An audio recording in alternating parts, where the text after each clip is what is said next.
Hi, Cheesy. Hope you're doing all right.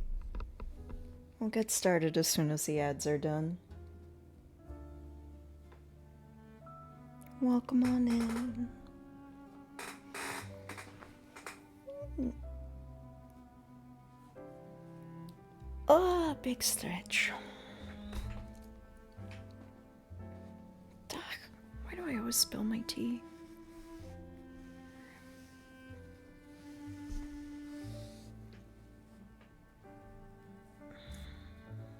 The desk is waterproof, so it's fine.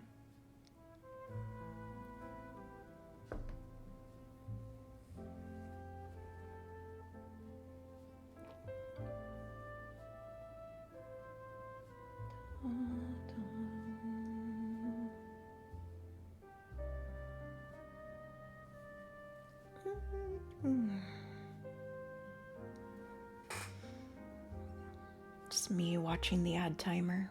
Like, come on, I want to talk to people.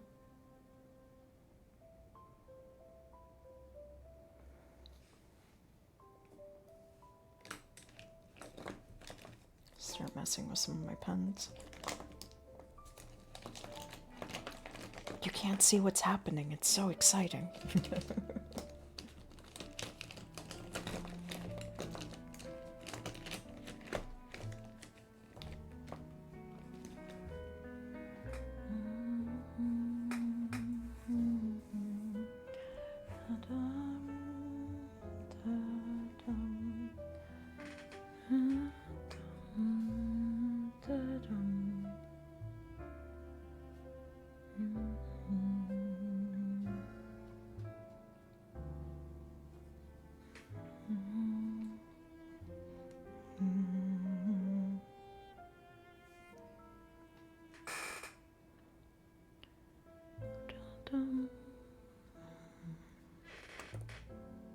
Are all of these pens starting to twist apart?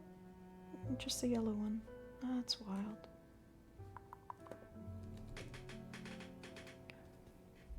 Almost there.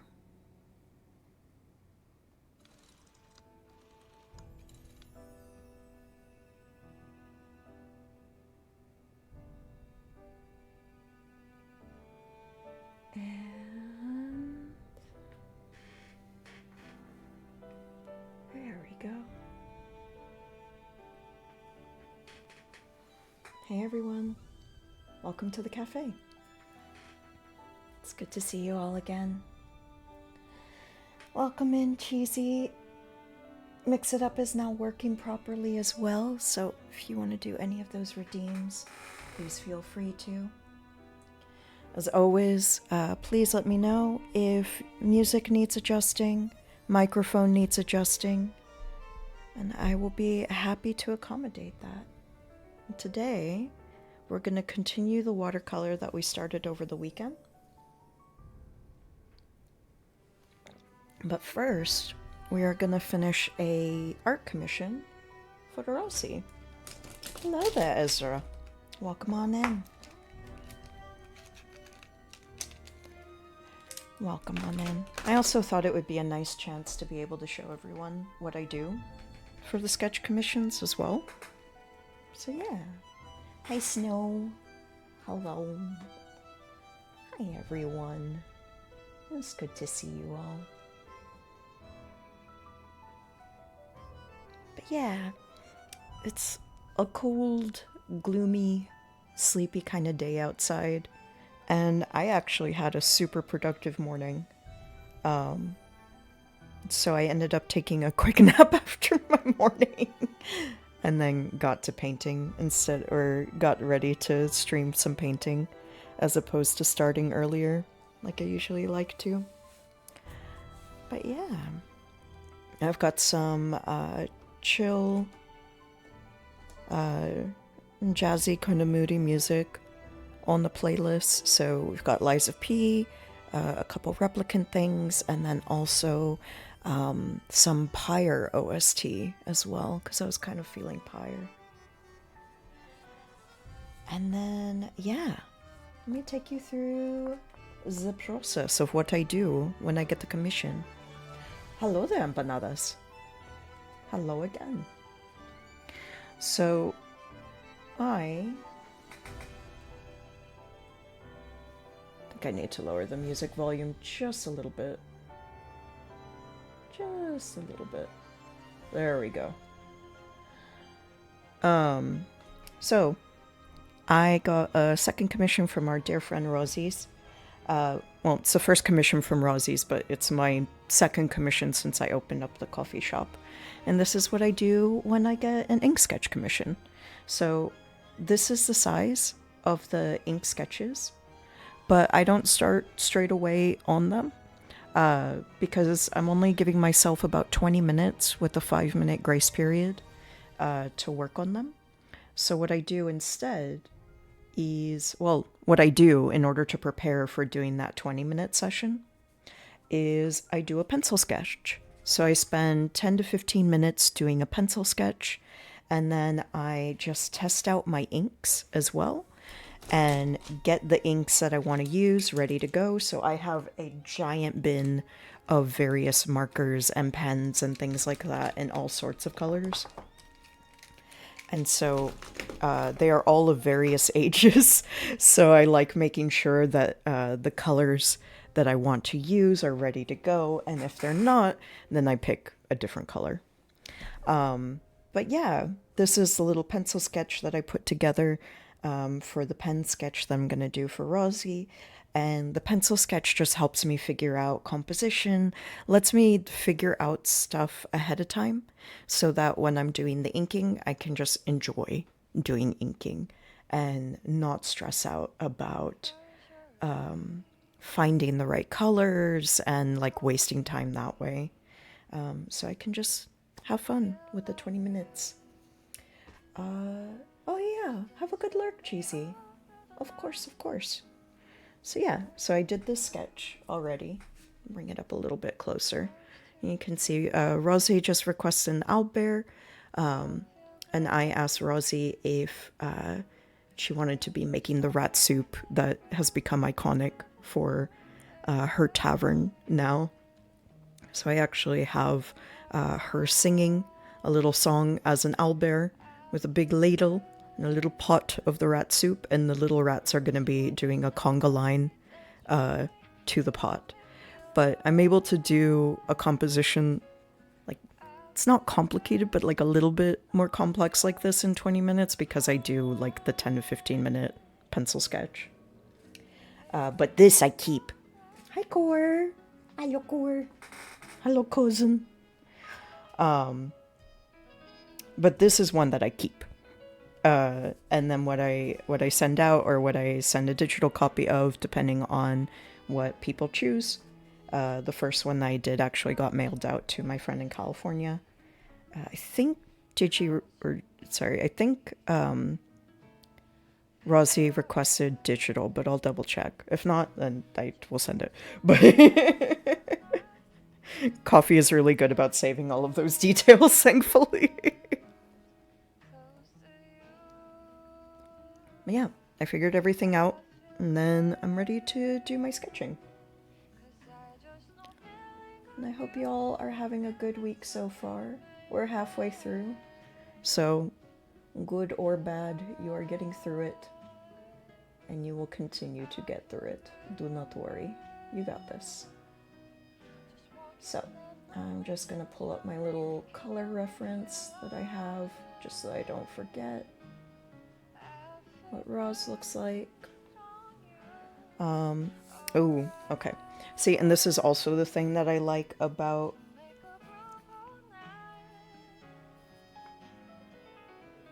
the pencil sketch, is that because it's just the pencil sketch for my reference, I can mess around with it when I notice that there's something missing.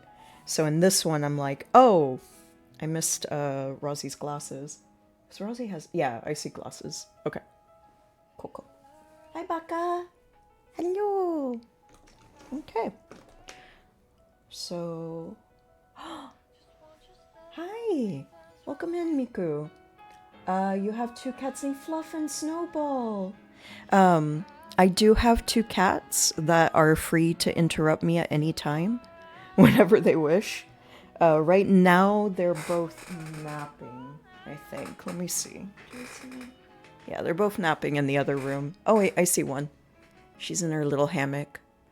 But give it enough time and Prince will probably come and jump on the table. But it's not, it's a variety channel, but yes, whenever I have the webcam on, there is always a chance that one of the cats might jump on. Usually Prince, my calico. Well, welcome on in. Seatbelt and Prince. The girls. We all love the girls here. We all love cats here. All right, I'm gonna put 25 minutes because I'm gonna see when it's 20, and that also includes my grace time too. So there we go. Especially because I'm yapping a little bit for this one, so I want to give myself the space to have a little bit of a grace time. Just in case.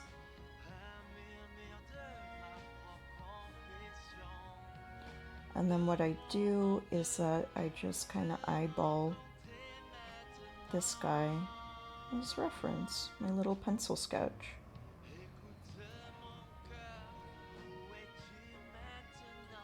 But I try not to be too precious with them. You know, I want them to be good and I want them to give joy to the folks that ask for them, but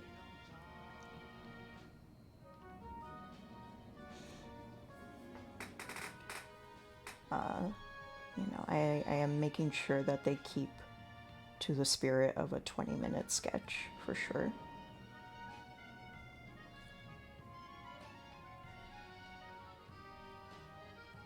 And I think some people may go like, well, isn't it technically like a 30 or 40-minute sketch if you're doing a preparation sketch?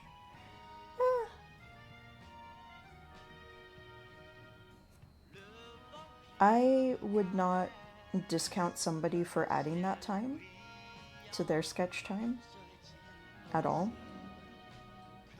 If they did that. I personally don't, just because it just helps me feel more confident.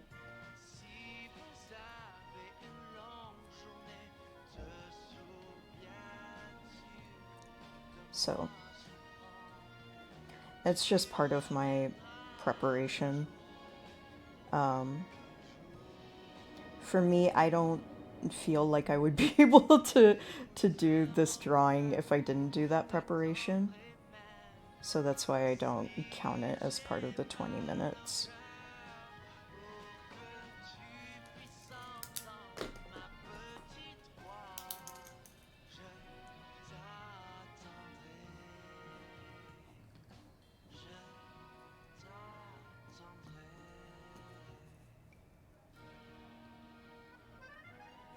But absolutely, I believe that somebody can count sketch time as part of their commission time if they're doing kind of a strict commission.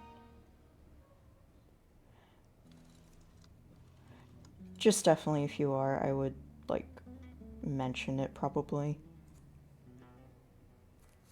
For me, I don't mention that I do an additional sketch because I'm doing additional work. And like some sketches are much quicker than others. Like once I had the idea in my head of what I wanted to do for this one, I did this sketch in like 10 minutes. The pencil one.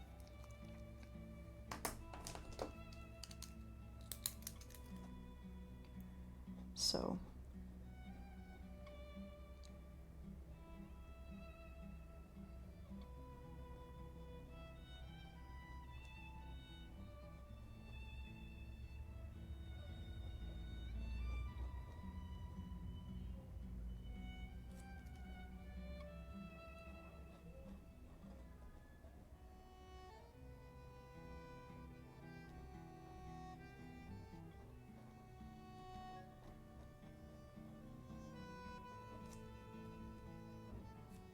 little bird feet. bird feet.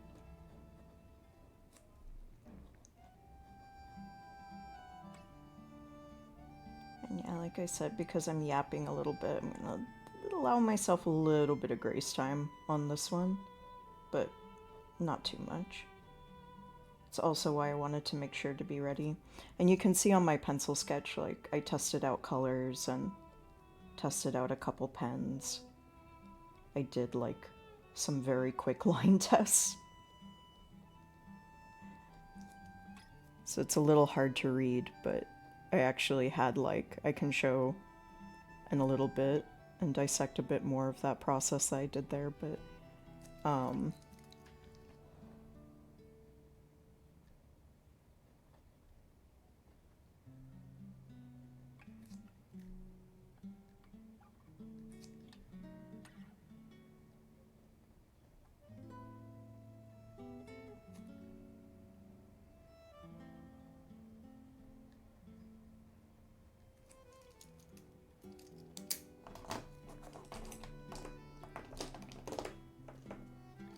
I did... Did I take away the one? Where's my black pen? Okay. There it is. I still always keep my pens nearby, just in case. Like here, I was like, oh, wait a minute. Kind of want to get a little bit of black there.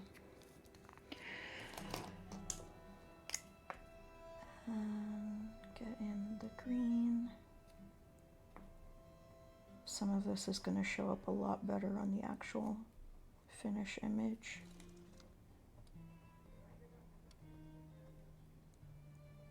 You know what's throwing me off about doing this is that, like, I keep hearing the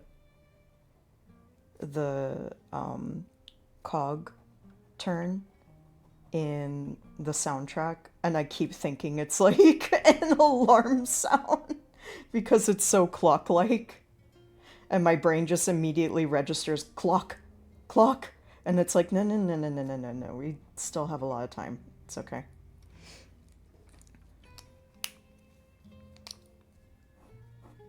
Put a little green highlight in there.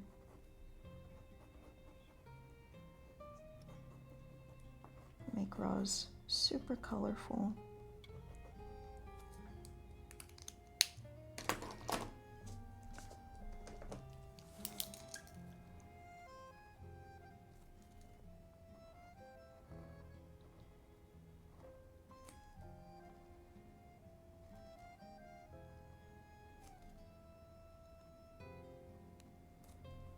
The sketch also lets me figure out, like, things that work versus things that don't work. Like, I was like, oh, the conga line of rats is a really cute idea.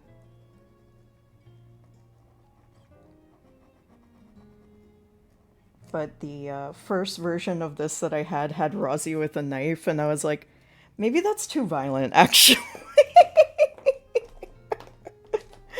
I was like, oh, maybe I make it a little bit more friendly.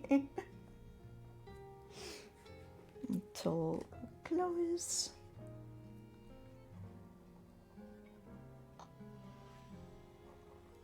Rosie's hair swoop. Oh, hello! Dizzy! Hi, Dizzy. How are you, sweet bear? I hope you are doing well. We're hanging in there until the weekend. And thank you for the subscription. It's very kind of you.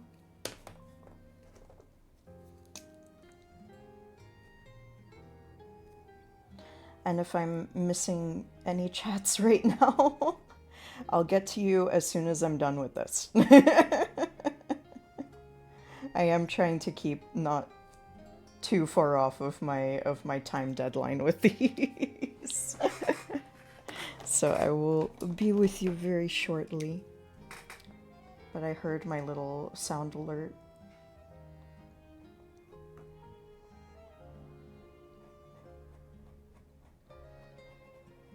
Rosie has a lot of cute little details on her character that I want to make sure to hit.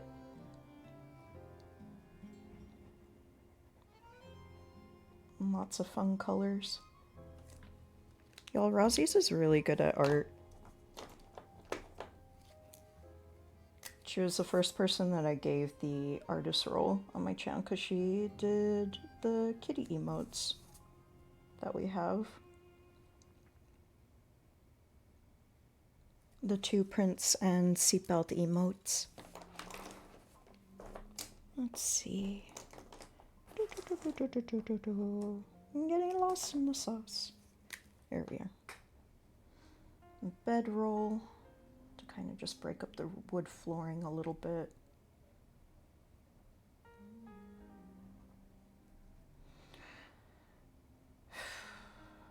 This is so weird to do on stream. This is not nearly as nerve-wracking to do off stream.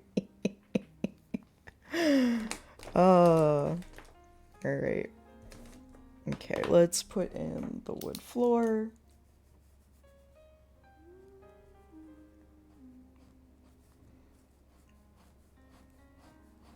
I feel like I would be remiss to not get some perspective in there.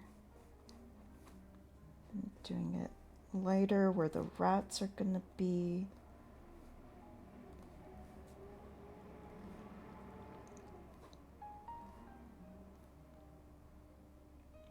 And I'll detail the floor more in just a little bit. Let's see. How am I on time? Okay, good, good. We're still looking good for everything I want to do. And then the rat conga line is going to be these shapes here at first. And then I'm going to go in with my gray pen, my gray ballpoint pen, and define them.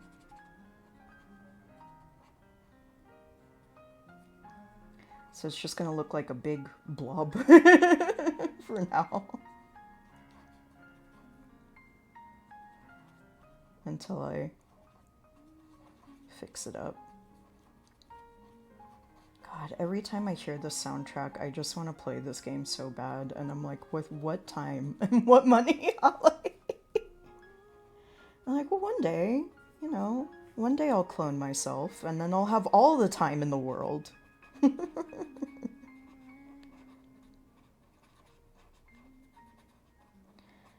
But yeah, job search is going. Still early in, so not really hearing back from anything yet, which is to be expected. I've done some stints with like hiring and recruitment, so hello there.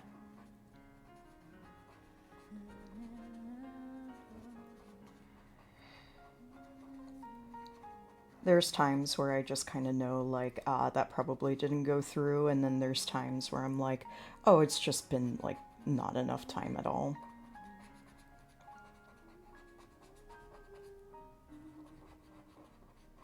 We just came back from the first big holiday of the summer, where it's a lot of end-of-year stuff, too, so...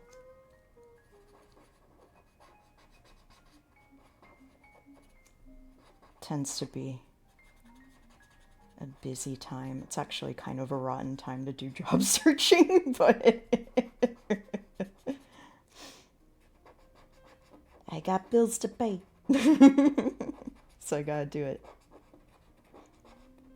But yeah, I've had a few rejections already, but they came in so quickly that it was like, oh, those are all... See, every time that the cogs turn, I keep thinking it's the alarm. It's not. My alarm is a completely different sound. Okay, so they look like little blobs right now, but they're gonna be cute little Mises in a second.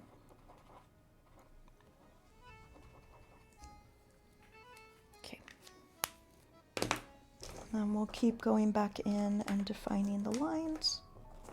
And if we have some time afterwards. So see? Hopefully you can see that. Now I'm going in And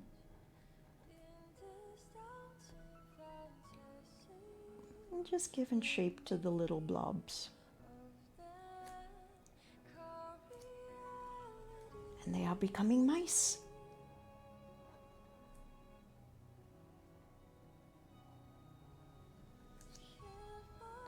But I'm letting them stay like a little bit abstract.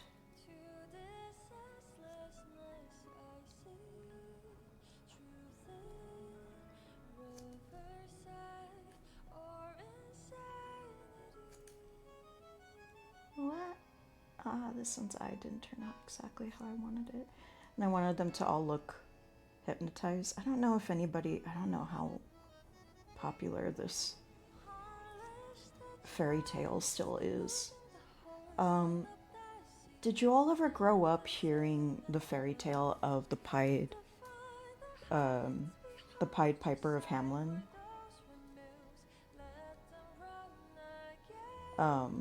So the fairy tale goes that there was this Pied Piper, which is just a guy that plays the flute really well, who was so good at his flute he could get like all sorts of pests and things like that to follow him.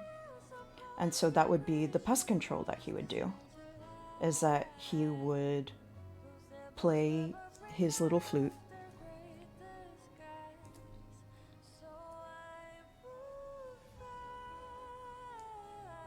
and when he played his little flute, all the mice would get hypnotized and start dancing along after him. And that's how he would relieve a town of its mice problems. Because, like, you know, think of it back then, that was a huge deal, even before they knew about plague and stuff like that. Was that like, oh, if there were too many mice, they would eat all the flour, they would eat all the food. But there was one town that decided, after he did all of this work, and he did everything that he was supposed to, like, oh, well, you know what? We're just not going to pay you. And this made the Pied Piper very mad, so he did, what he did instead was like, all right, well, I'll collect my payment another way then. And so he came back one night and started playing his flute again. And the tune that he played delighted all the children in the town. And they all came out to dance and sing and dance along behind the Pied Piper.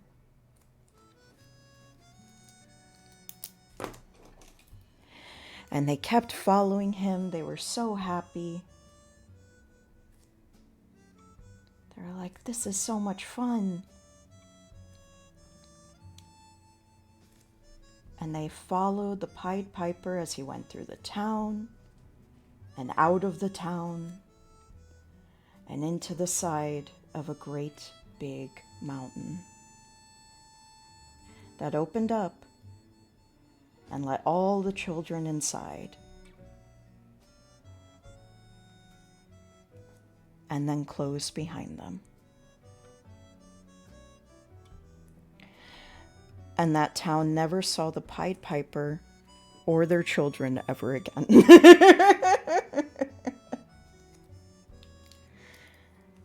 So always pay the piper.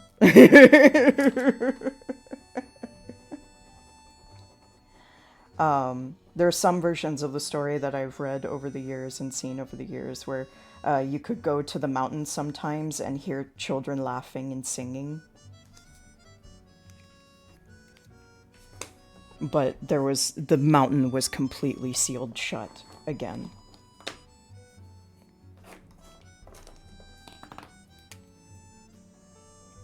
Did you like that story, Seatbelt? Seatbelt just came in and just started headbutting me. She likes the story of the disappearing children. But yeah, I was thinking of that. for this that Rosie could be singing a little song as an owlbear, and because Rosie is musically talented as well. Rosie has many, many talents. Rosie's very cool. I'm going to give her a shout out in a sec. And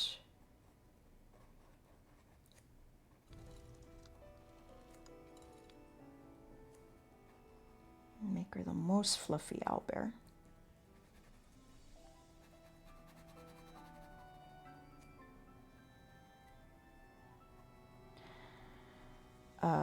So instead of having to catch the mice for her rat soup, she could instead just sing them into the pot. But it's okay. I'm just gonna have them dizzy. They're all alive. They're just a little dazed. Don't worry. They're fine. They're fine. The rat soup is very fresh, so they're all fine.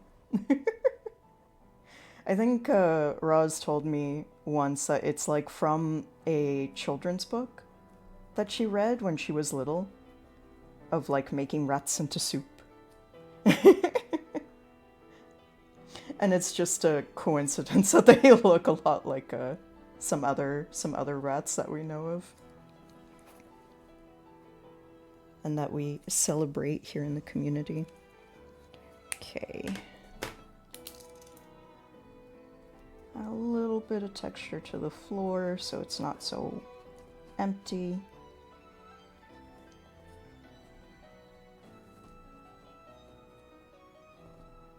This is where all those years of floor time come in, because I can draw a wood floor like no one's business.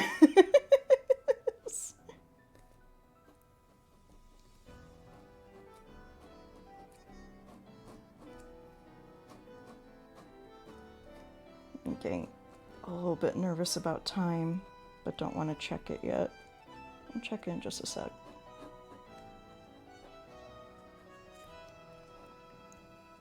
Yeah, I'm very grateful for Rosie's. And yeah, that was the inspiration for this piece, was Pied Piper of Hamlin.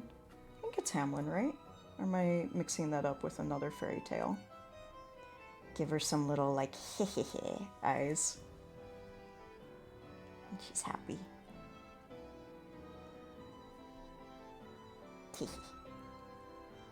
Time to make the soup. Little lashes. Little glasses.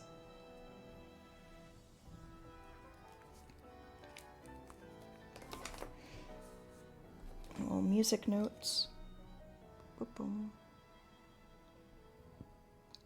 Also, I know this is not like proper musical notes. It's more the symbol of recognizable music notes than it is like actual notes of any meaning.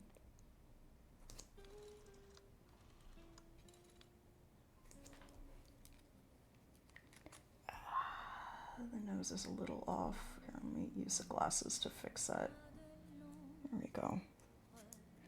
There we go. Not.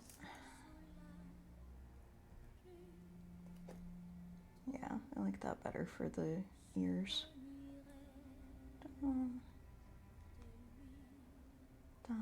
And then, do I have enough time? Oop, cool. Got 2 minutes. Gonna do what I've been adding to all of these so far, which is some florals. So I'm just gonna do some florals on the tavern wall. Just gonna add a few of my favorite marigolds on there. Fill up the space a little bit.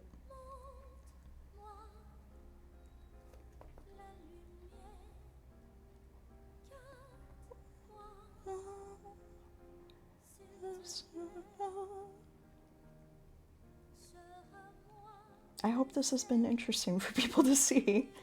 If it has, I mean, I would like doing these commissions on stream. Something I'm going to keep working on this week is watercolors outside of just the space one that I'm working on today. because I would like to offer some watercolor commissions as well. I saw a really important note about commissions recently, and it's very, very true that, like, you don't want to just offer, like, here are all the skills that I have to offer for sale, because, like, that's not scalable.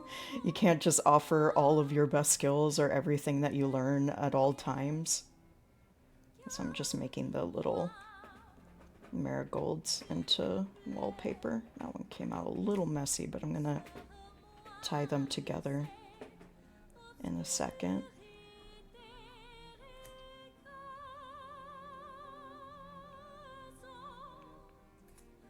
And hopefully a way that's not too busy. Yep.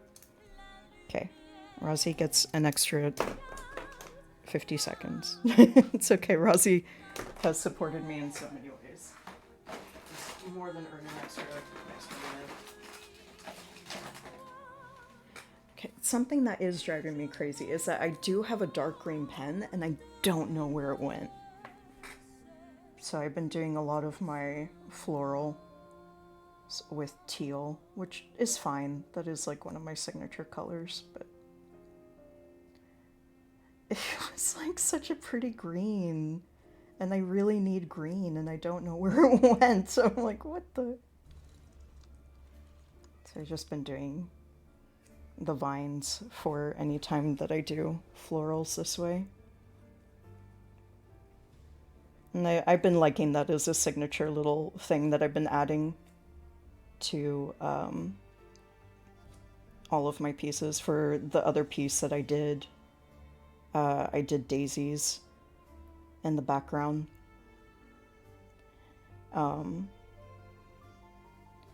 That one I probably won't put on display, not because I wasn't proud of it. I was really, really happy with how it came out, but it was a little more personal to me and the person who commissioned it.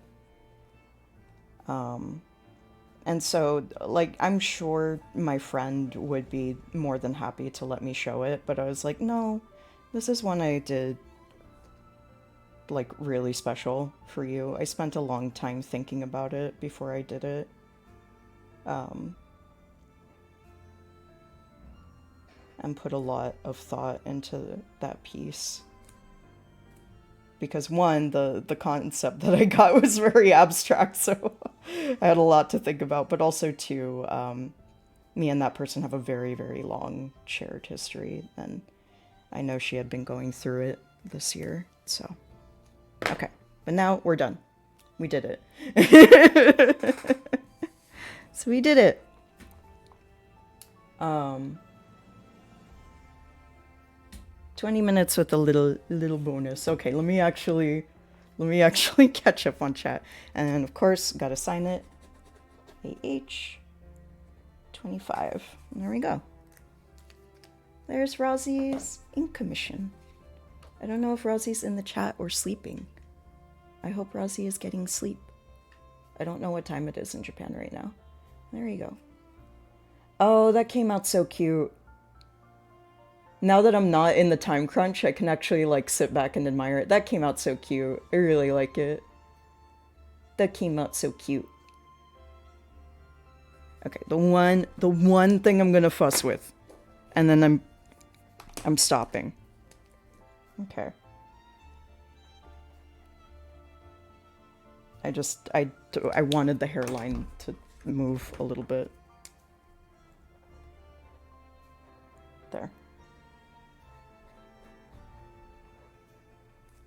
There. Okay. The hairline was bugging me. Okay, there. Now we're done. Now we're done. But that is the final bit of finagling that I do for any commission that I ever get, so that's not dishonest to my process at all. But yeah, there we go. The Pied Piper of of Phelan. Singing the rats to their soup. But yeah, it was a lot of fun. I'll send Rosie a picture of the sketch just because I know she'll be interested in seeing that. But otherwise, because she also does art. Otherwise, it's usually not what I would send over. Yeah, that's an example of those. Watercolors are going to definitely be more involved pieces. I have a couple ideas of watercolors I want to do to show as examples and to also just have fun painting. There's a couple watercolor paintings I want to do besides this one, but this one's for me, the nebula. And then I don't know beyond those two things if I'm gonna offer other art commissions at this time besides those and like the puzzles. I wonder if I can do an option of anyways.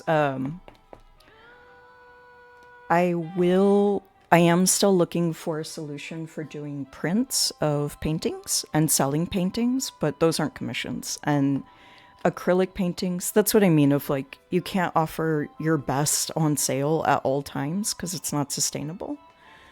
It may be desirable to like people wanting to buy your work, but like sometimes you have to limit what you put out there commission wise so that you can not burn out.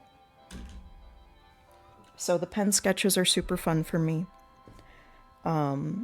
Watercolors are a thing where I can really scope that well. But like, for example, I love acrylic painting. There's a ton of acrylic paintings I'm going to keep doing on the channel and off the channel.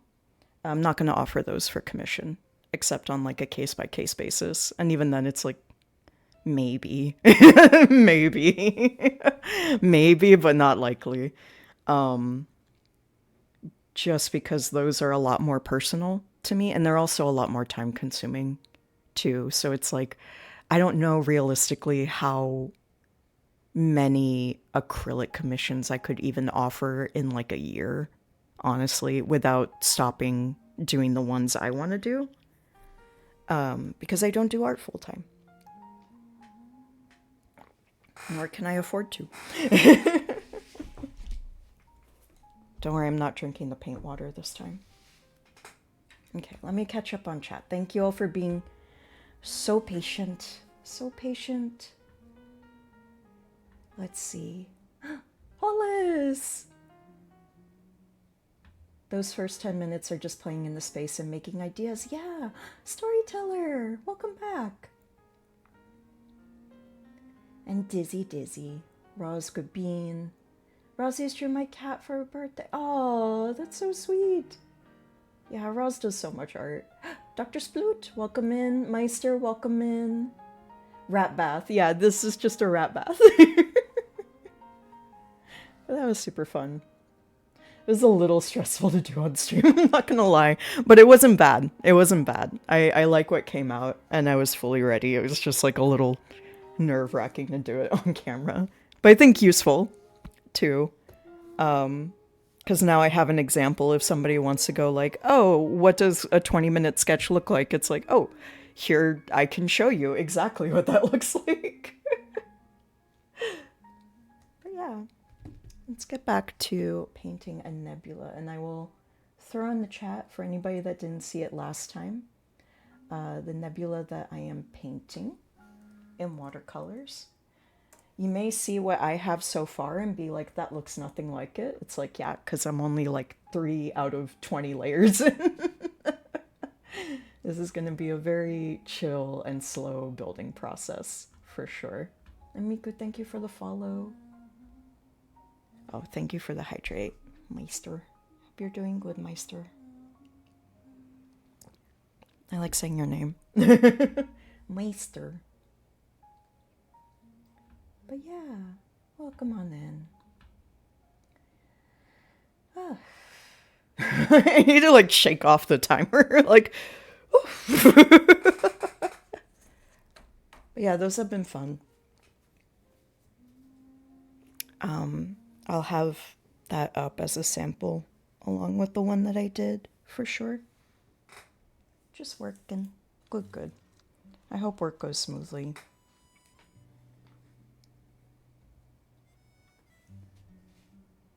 Work goes super smoothly. All right.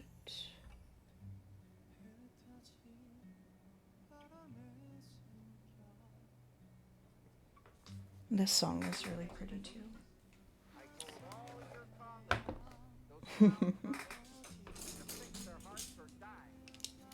Fix your hearts or die. Trans rights are human rights and will always be a priority here, and this will always be a safe space for trans folks. Hi, Mel. See, I fixed it. I got it back. I got our good old David Lynch back. I missed him. I like hearing him pipe in every now and again, especially when I'm doing art streams. Hello. How are you today? I saw you've been up to a lot of... Oh my god, I'm not gonna remember what they're actually called. The music box thingies. I'm not a musician. I don't know what they're called. Aux? No. They're not amps, right? Or are they? Pedals? No. Guitar pedal! I was so close! Yeah! I saw that you've been doing lots of pedal stuff. And it looked really fun. And also for, I think most of you are, if I see a couple of folks in here that are coders, game makers, game support, and are also in Renee's Accursed Theater Discord. In the coding hole that's over there, I posted about roguelike celebration. I've known one of the people that has been helping out. I think she helped found it as well. I forget. I mean, Amelia's amazing, so I wouldn't be surprised. Amelia has done everything. But I posted about roguelike celebration, which is a celebration of... It is really a celebration of like the creation of games and loving the creation of games as well. It's not just about roguelikes, though that is a big thing that is celebrated and loved during the celebration. It's a fully virtual conference. It's made to be extremely accessible, and it's always been designed to be fully online. You know, even before the pandemic and everything like that, it was always designed to be fully online and to be a full conference experience while being online. The reason why I'm talking about it is because until June 30th, they are taking applications for talks. And it really is a crowd that is open to all sorts of talks. So I'm really, really hoping that folks that are doing stuff with Twitchmata, Vipo, both in Unity, Godot, and doing all of that stuff, like, that you come up with something that is something that you're really, really passionate about to talk about in that process. And it can really be anything, you know? It can absolutely be anything. It doesn't have to be about procedural generation or anything like that. Though if you have something about that, feel free to submit a talk about that. But like so many of you are doing stuff that I feel like a lot of people aren't seeing and would love to see, especially in the roguelike space. There's lightning talks, which are like 15 minutes, I think. I think they're like 10 or 15 minutes. And then full talks are half an hour, if I remember right. So they're not that long. If you're new to speaking, it's a great place to practice. And the best thing too is that not only will you build up your skills, they do pay you. They're able to do an honorarium. Honorarium? I hate that word. There's some words in English that are so hard for me. But they do have a stipend for any talks that they accept. So it's digital. You don't have to travel anywhere. You just have to give your time. and you will get paid for that time too. A full talk gets $150 USD. The lightning ones, I think it ranges based on time. And yeah, I want to see you all there and talking about the cool shit you do. Please. Please, please, please. And Dizzy, I mean you too. Like, I don't know if you're being shy over there and going like, I don't make anything. You do so much with Twitch Mata, and it would be amazing if you talked about that as a legacy project and as a project that you have been giving more life to and you know, supporting all your friends with and everything. Like, y'all talking about Twitch Mata, like, it doesn't have to be just you, it can be, you know, all of y'all that are using it. Like, folks would love that at Roguelike, I feel like. I don't, you know, I have never been on the panel that, like, selects these talks, so I can't guarantee anything at all. But I hope that you would try to talk about that stuff, if you're able to, and if you're comfortable, and if you've ever been curious about doing something like that. It is a really friendly, great community and space to be able to do that, and also get paid. Go get money, get paid. Get paid for your big brains. Mal, I know you have the amazing setup in Godot, and your whole subway layout and things like that. Like, you know, we see the Vipo stuff all the time and may be used to it, but there's so many people within the game space that, like, have never seen this kind of thing with the Twitch integration. Why is there triumphant music as I say this? I'm trying to gas all of you up. Listen to the music. Let me gas you up. Or Arduino things. Yeah. Hell yeah. Do stuff with your honorarium. Exactly. Thank you. Yeah, I'm feeling better today. Yeah. I thankfully have not had any more setbacks since Sunday night, which is good. 'Cause that was scary. Now that I'm out of it, I can say that shit scared me real bad. I'm fine now, but that did scare me a lot, and I was just really lucky that I bumped into Nurse Daisy when I did. And that she let me keep my agency as I was not doing so hot and not have to, like, go to an ER or something, because I was like, I just need a couple minutes not on the train. And with a bathroom and a bottle of water, thank you. But yeah. Oh, that's a cute combo! The ghost beef with the cloud. Okay. I know, I get really excited about hyping up people I know, but I'm really proud of all of the cool stuff that all of you do. It inspires me all the time. And I want other people to look at the shit that you do and go like, whoa, that's cool.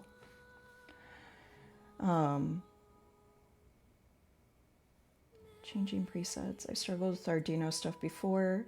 Learning a bunch of... Oh! That's so cool that Godot is helping you there. Yeah, hold on. Let me get the roguelike thing, actually. Roguelike... Celebration. Okay, let me actually get it so that you guys can do the thing. Okay, so this is... Can't hear me with that. So this is the conference. It's gonna be in October. And you have plenty of time to think about a pitch. Where is the pitch?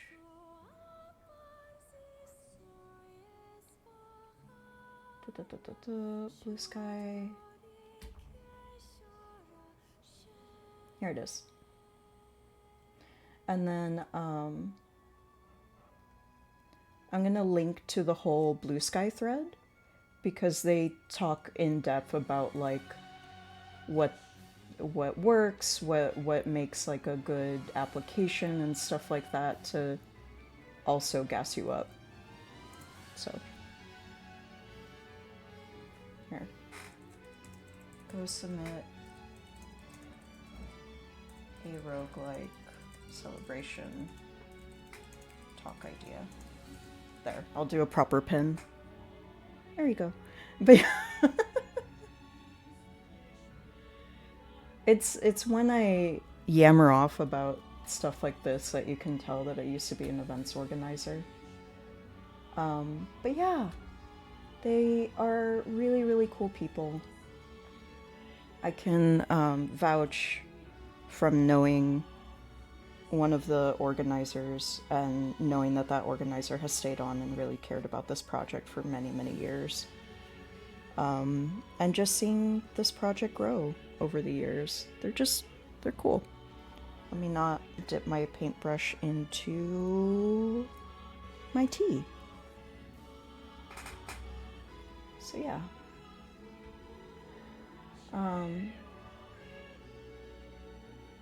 And they even have a whole entire webpage dedicated to like, hey, do you want just tips about how to do this thing that maybe you've never done before? Guess what? We have a whole entire... No, it's all virtual. It's all virtual. So it's virtual, and it usually takes place over like Discords and various like virtual panels and stuff like that. So you can get to it as long as you have a computer, you can get to it. And yeah, they have a whole entire huge page that like gives you a guideline of how to do a really good submission and like what works, what doesn't work, and what are ways that you could improve your ideas. And they really, really like curating new speakers too, so you'll be in good hands. So yeah. Okay. I got really excited about that, if you can't tell. But go do that. Go do that. And if you don't submit one, like, go. Because there's going to be cool stuff to see. And lots of really cool ideas that will inspire you. So yeah. I see some of you that are lurking around in there too. I'm talking about you as well. If you're like, oh, me? You. I see you.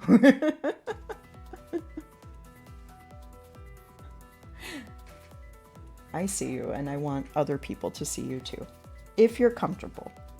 Like, obviously don't do it if you're not comfortable at all, but, you know, the opportunity to like, safely and with compensation develop a talk and have, like, a really nurturing space to deliver it is not common in tech, and that's a big reason why Roguelike does it, because they know that it's not common in tech and it should be more common. So yeah, very safe space for it.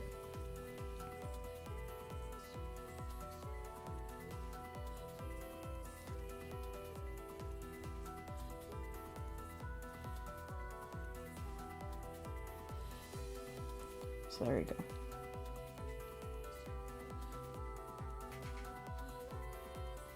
We'll go into ads soon. I promise I will do a little stretch break and hydration break when the ads do come on, but they're not here yet, so.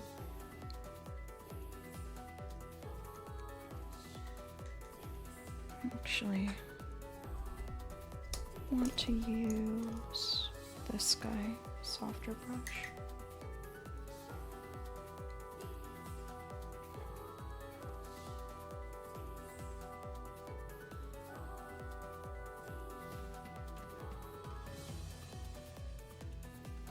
Yeah, and with watercoloring space, it takes a lot of... Now I'm jumping to a completely different topic. I'm jumping back to the actual artwork.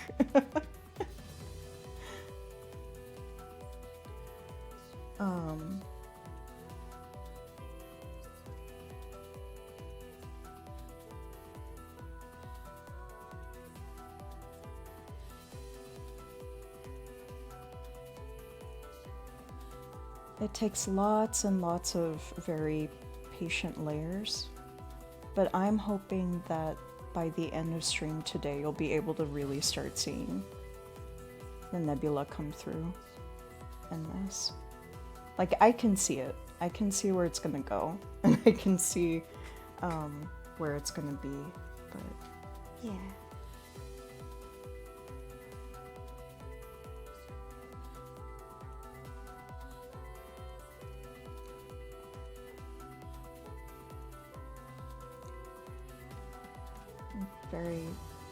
I get very excited about when people are doing stuff that are just like very community healthy. You know, like it's back when I used to help support game jams and help organize them, that was actually always a number one priority. And that was our biggest rule, was we will never encourage or make a setup that makes our teams do crunch for the sake of the jam. We actively discouraged crunch. There was actually events, any in-person events, we would get sponsors to make sure there was food. And our participants would get 3 meals a day. They would get breakfast, lunch, and dinner. And then we would kick them out of the space. Like, it's like, okay, here's your dinner, and, you know, great work today. Now go the fuck to sleep.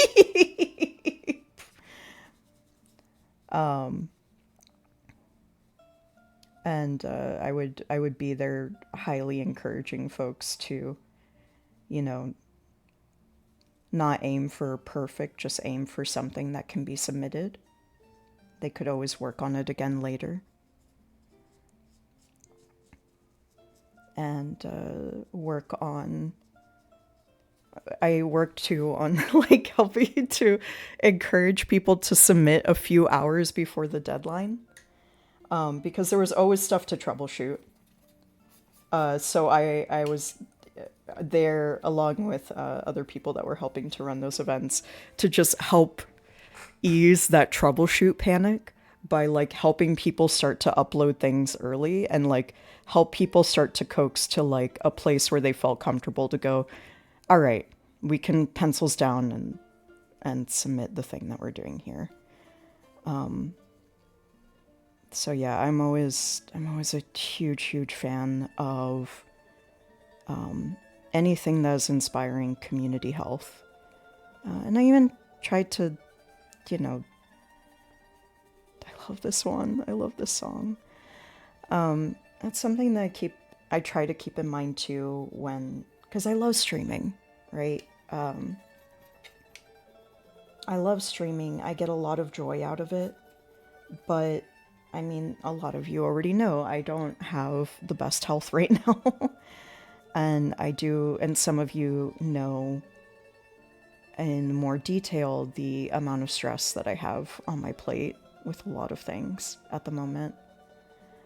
And as much as sometimes I want to push through, I also listen to myself because I don't want to be a bad example to others, you know? Like, I didn't sleep great, so I did the Dracula, and I was like, you know what? I'm still tired. Instead of pushing through and doing an art stream when I'm still really tired, I'm in a good place today to get a couple more hours of sleep, and that's what I did. Hydrated, took my vitamins, got some more sleep, got a shower before even considering, okay, now I can sit down and do an art stream.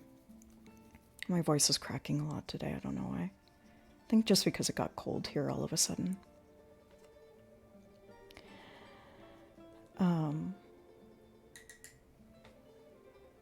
But yeah, I want to be a good example too, even though I don't stream as often.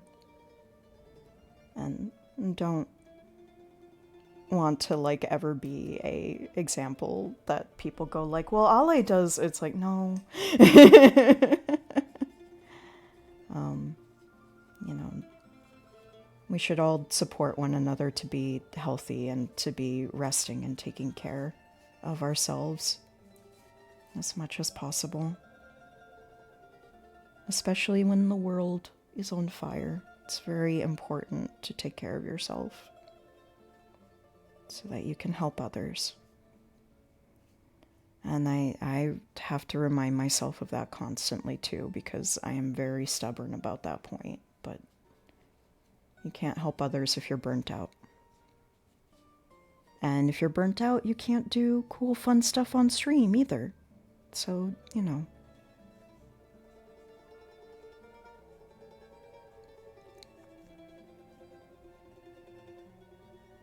Everything in balance, you know? You have to do this for a marathon, not a sprint. And that's true of anything that you could do. Oh, outbreak. Oh, hiding under blankets. Have a good blanket.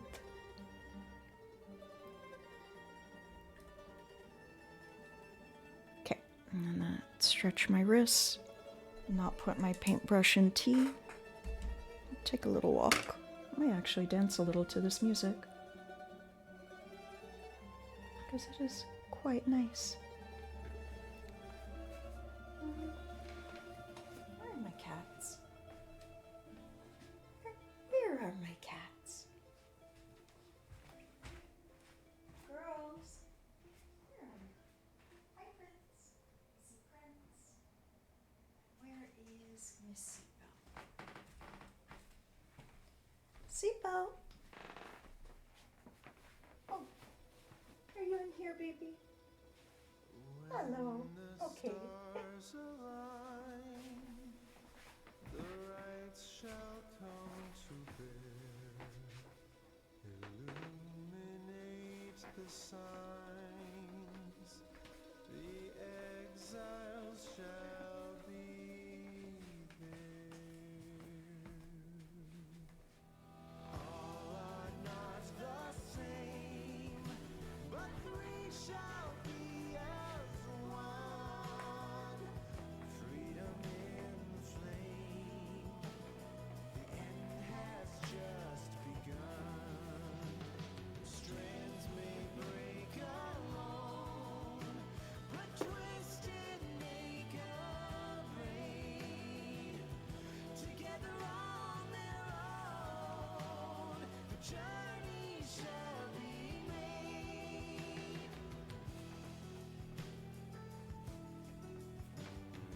Huddled in the cold, backs against the storm, the timid and the bold, they keep each other warm, shivering alone, but joined are unafraid.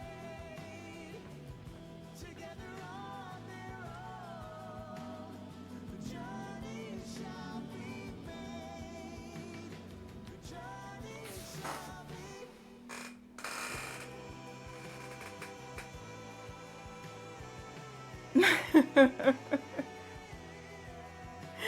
To a T.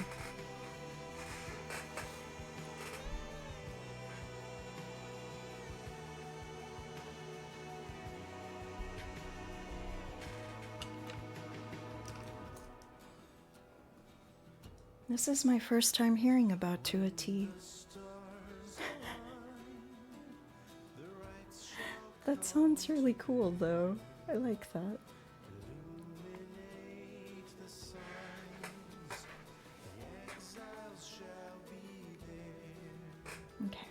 Strength may break alone, Got a good stretch in. make a braid. Together on their own, the journey shall be made. The journey shall be Gotta be careful about how you pronounce that one. To a T?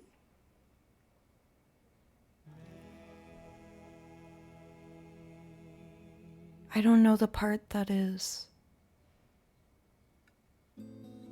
tricky about pronunciation.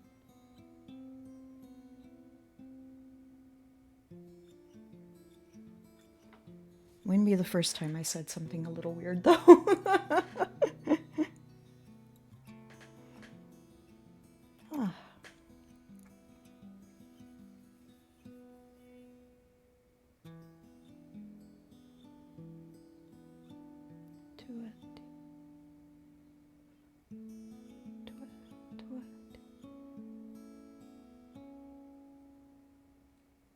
I don't know what that word is. I will be careful though. I honestly don't know what the word is. But I will be careful. I trust you that I should be careful with it.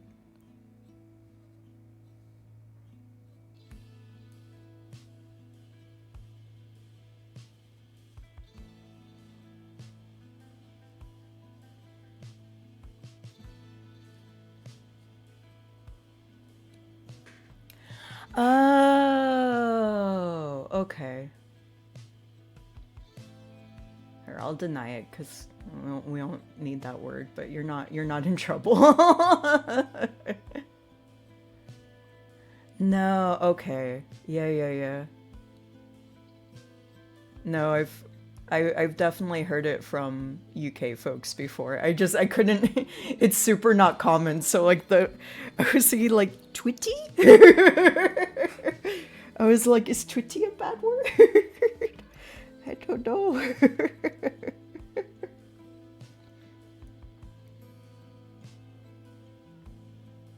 There's some times where the English is a little bit harder. Especially when I'm juggling a lot. Just the language centers of my brain are not the main priority in the survival mechanisms of my body.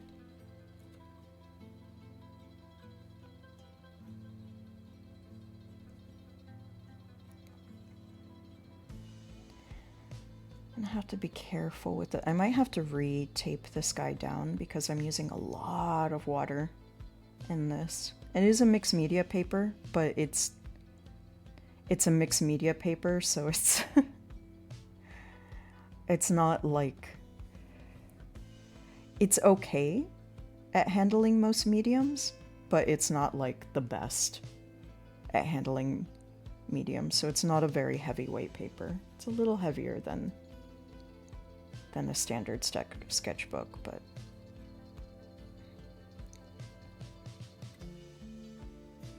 it's definitely starting to buckle a little bit as it starts to get a little bit more worn.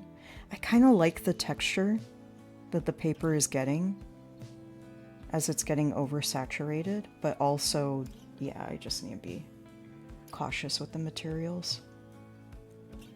Can't ignore what they're telling me.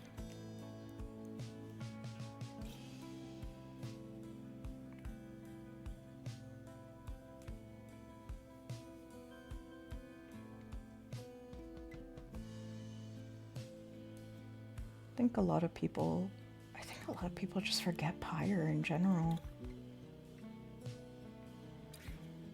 But the Pyre soundtrack is absolutely lovely if you're a fan of Darren Korb and all his stuff. There's a banjo artist called, I think he's just called like Space Banjo or something. And he does banjo that kind of inspires him of space. It's really cool. He recently did a video where he was just strumming in the woods, which is really fun. But yeah, I kind of like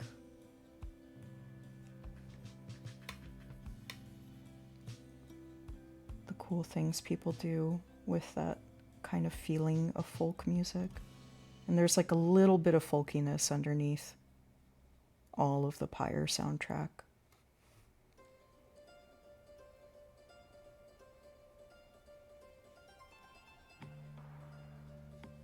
And it's not that people don't like Pyre, it's just like of the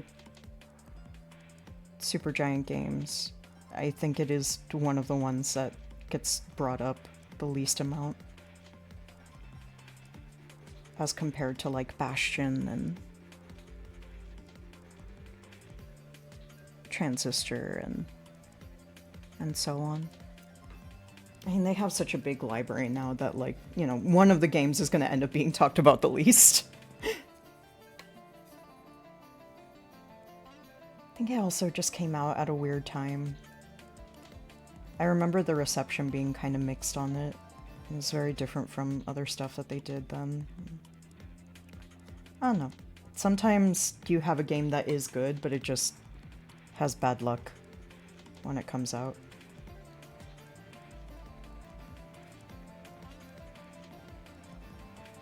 And it'll be a sleeper hit later.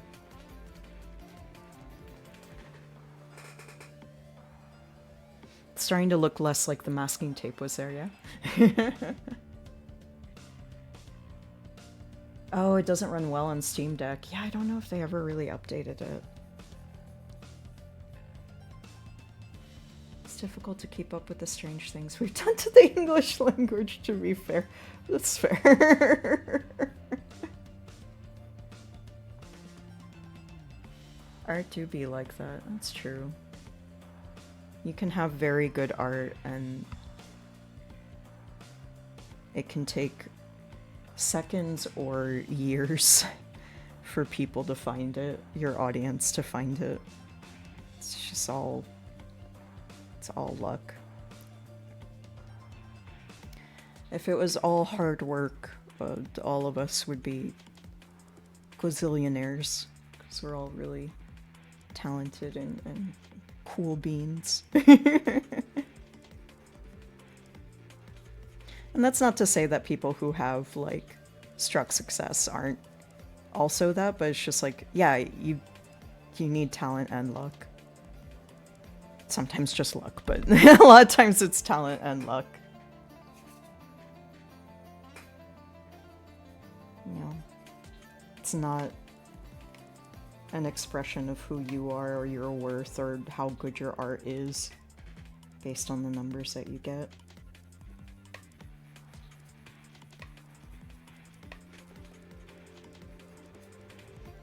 And that can be more difficult when you're looking for your art to help support you financially, you know?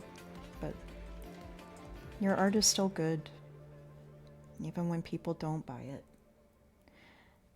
And I'm not just saying that for me, I'm saying that in general. It's rough out there for a lot of folks right now. So, just that little reminder of like, hey, you're doing good. It's just a wild time right now for everyone. And you gotta keep doing your art for you, first and foremost.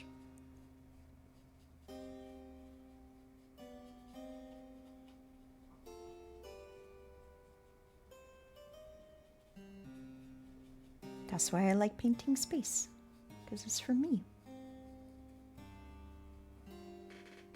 I love the stars. I'm thinking about them.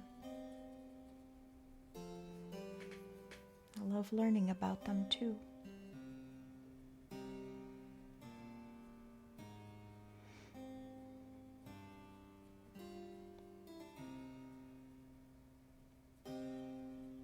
Wherever I move next, I think I would really, really like to move somewhere that I can see the stars. It doesn't have to be a ton, you know? Just maybe a little further away from light pollution. I've done my time in the big city, and I love big cities a lot. They're a lot of fun, but maybe I can go somewhere that's a little more calm, a little more quiet.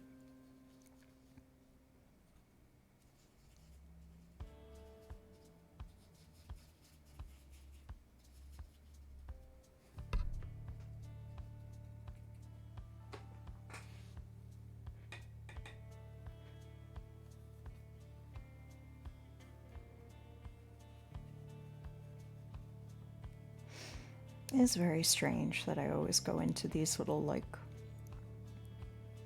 confidence boosting diatribes on stream.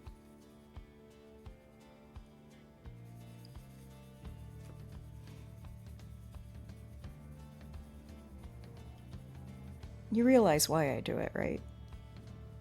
Maybe you don't. I worry all the time about everyone.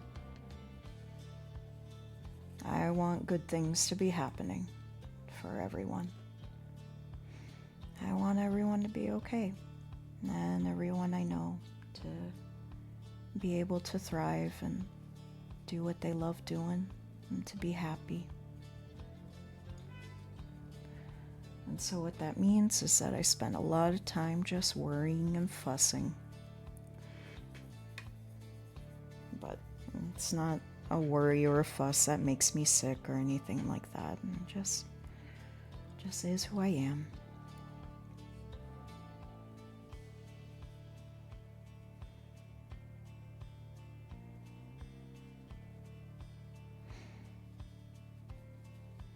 I think about everyone I know quite a lot.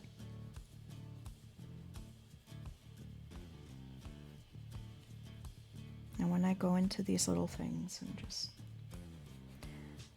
saying all the things that I want to say every time that I see someone that I know struggling or having a hard time,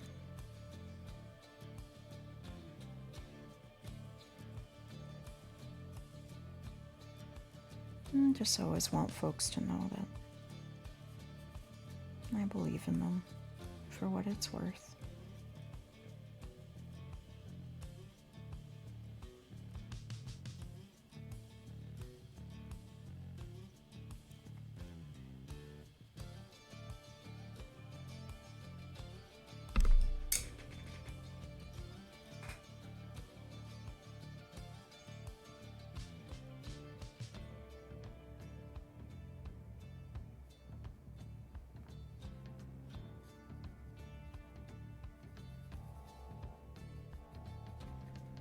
Do you think of green kiwi as being sour?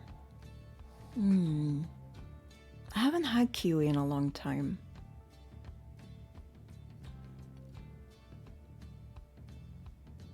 A little? It's not like tart. It's like a little bit sour. But like I wouldn't rate it as sour as like a lemon.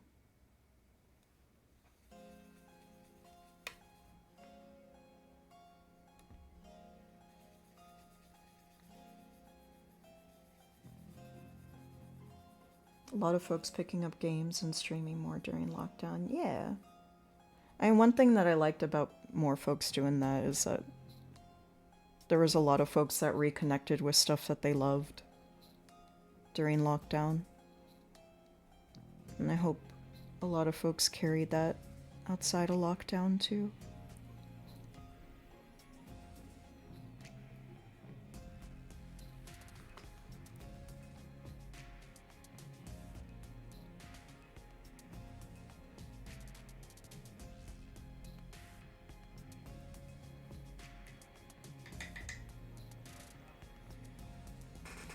Not that sour.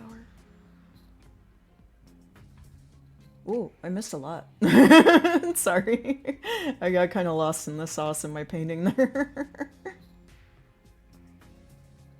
Came out a time when I was invested in so many other games, I forgot about it. Yeah, I don't remember what came out around Pyre, but I feel like there was just a lot of stuff that came out around Pyre. And that's why Pyre got kind of forgotten a little bit. Smoothie you made in Eli Juno Servina's Discord, and the kiwi made it sour. Oh. It can be sweet but also sour, yeah. They have a ton of vitamin C, right? I want to say that kiwis have a ton of citric acid, but I can't remember off of the top of my head if that's true or if I'm thinking that's true because I'm thinking sour and immediately going like, oh, so maybe citric acid. I mean, that would make sense, but is my brain telling me fibs? That's a nice idea for a smoothie, though, to make it like a little bit brighter.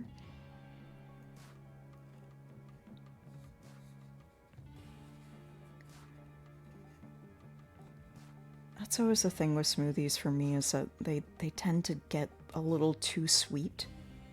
So I like when they have like a little bit of tartness in there. Something to kind of lighten up the flavor. For me, a lot of times it's just me putting like some Greek yogurt or Icelandic yogurt. Skyr. Putting some skyr into it.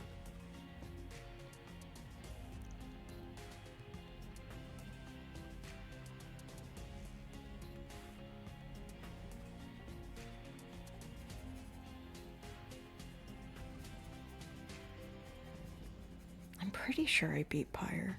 I played Pyre a long time ago, but I enjoyed it.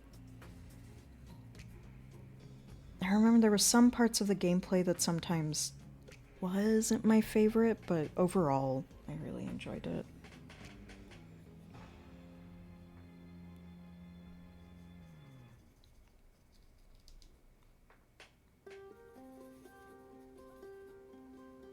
Trying to have this blue read a little cooler.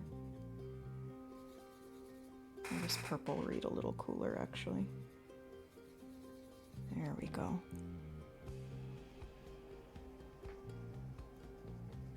That's more of what I'm looking for.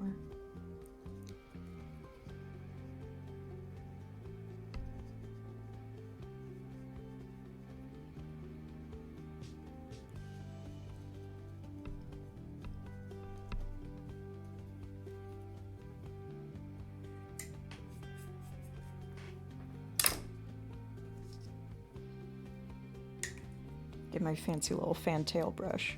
I thought it might be a nice one to use with some of the colors in here. And to help kind of soften up any edges that I accidentally make.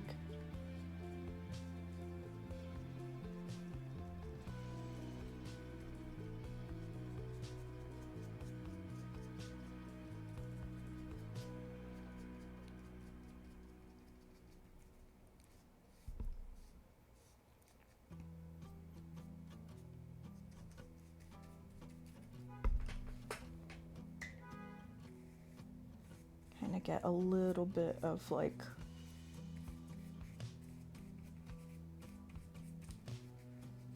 some brush stroke control into some of what I've already laid down. I don't want to muddy things up too much either. That's also why I really like this brush too, because it's coarser and thinner. It's very, very flat, so it's just kind of like streaking through some of the colors I've built up.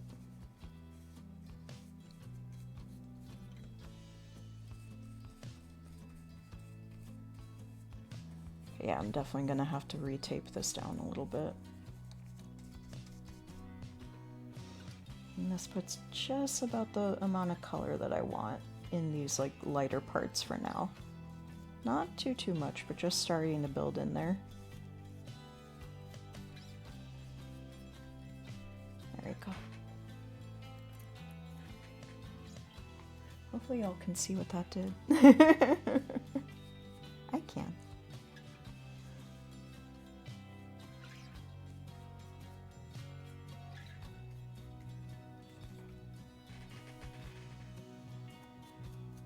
Okay. The webcam is actually nice too, because it gives me a little far away look as well. Croc dentist! Are you making a croc dentist? That's so cool. Kind of on a whim, since webcams are sold out everywhere. Just a higher end camera that could work for streaming. Oh. Street cats. Hi, Bray. Thank you for the stretch. Hola, que estás bien?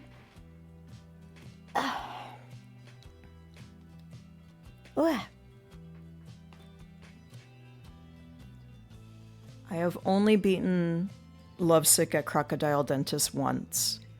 Only once. Lovesick is very, very good at Crocodile Dentist. And you may think, oh, it's a game of luck. No. It is a game of high skill and psychological warfare. This is why I've only beaten Lovesick once.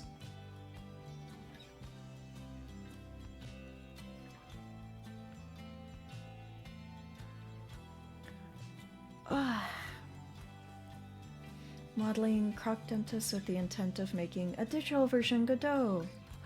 Yeah! Yeah, I really like the way that Lovesick has it set up in there. Because it's all just like really clever overlay stuff.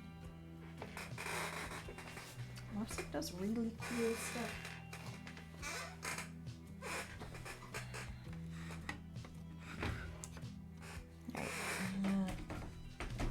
As the paper is starting to dry out, because it is super saturated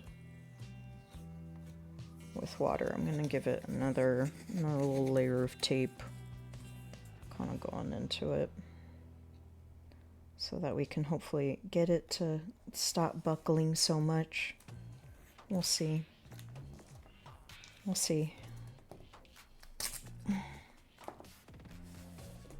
hope so, though.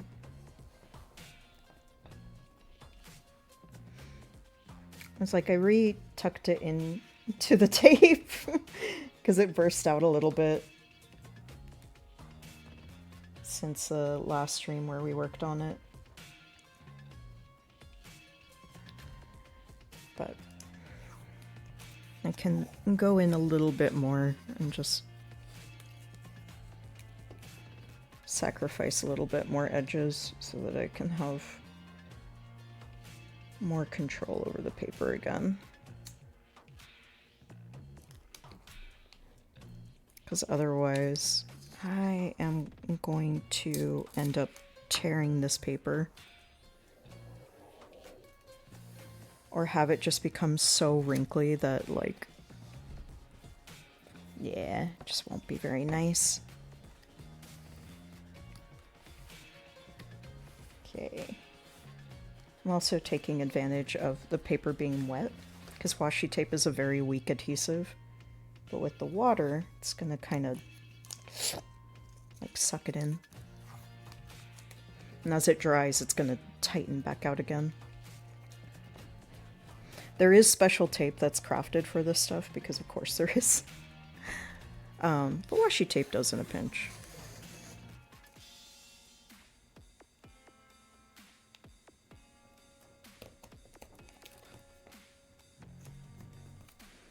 If there's a thing you can think of traditional art supplies doing, I guarantee you there's like a tool or a product about it already.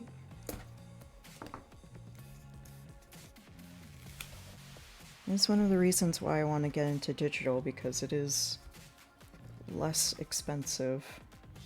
It costs time, but it doesn't cost materials, and that's kind of a big thing. Okay, let's see if I can just squish this down a little bit more. There we go. There we go.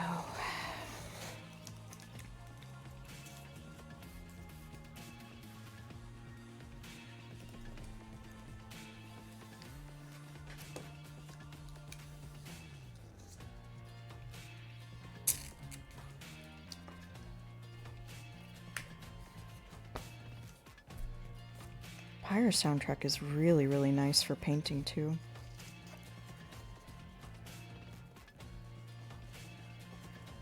Rules are so simple, it'd be a fun first complete game. Yeah. Those are good projects to do. I actually saw a really good video recently about goal setting, especially when it comes to art. You know, it's one of those videos where somebody talks about the things that didn't work and failure, and sometimes it helps to just hear how other folks deal with that stuff. But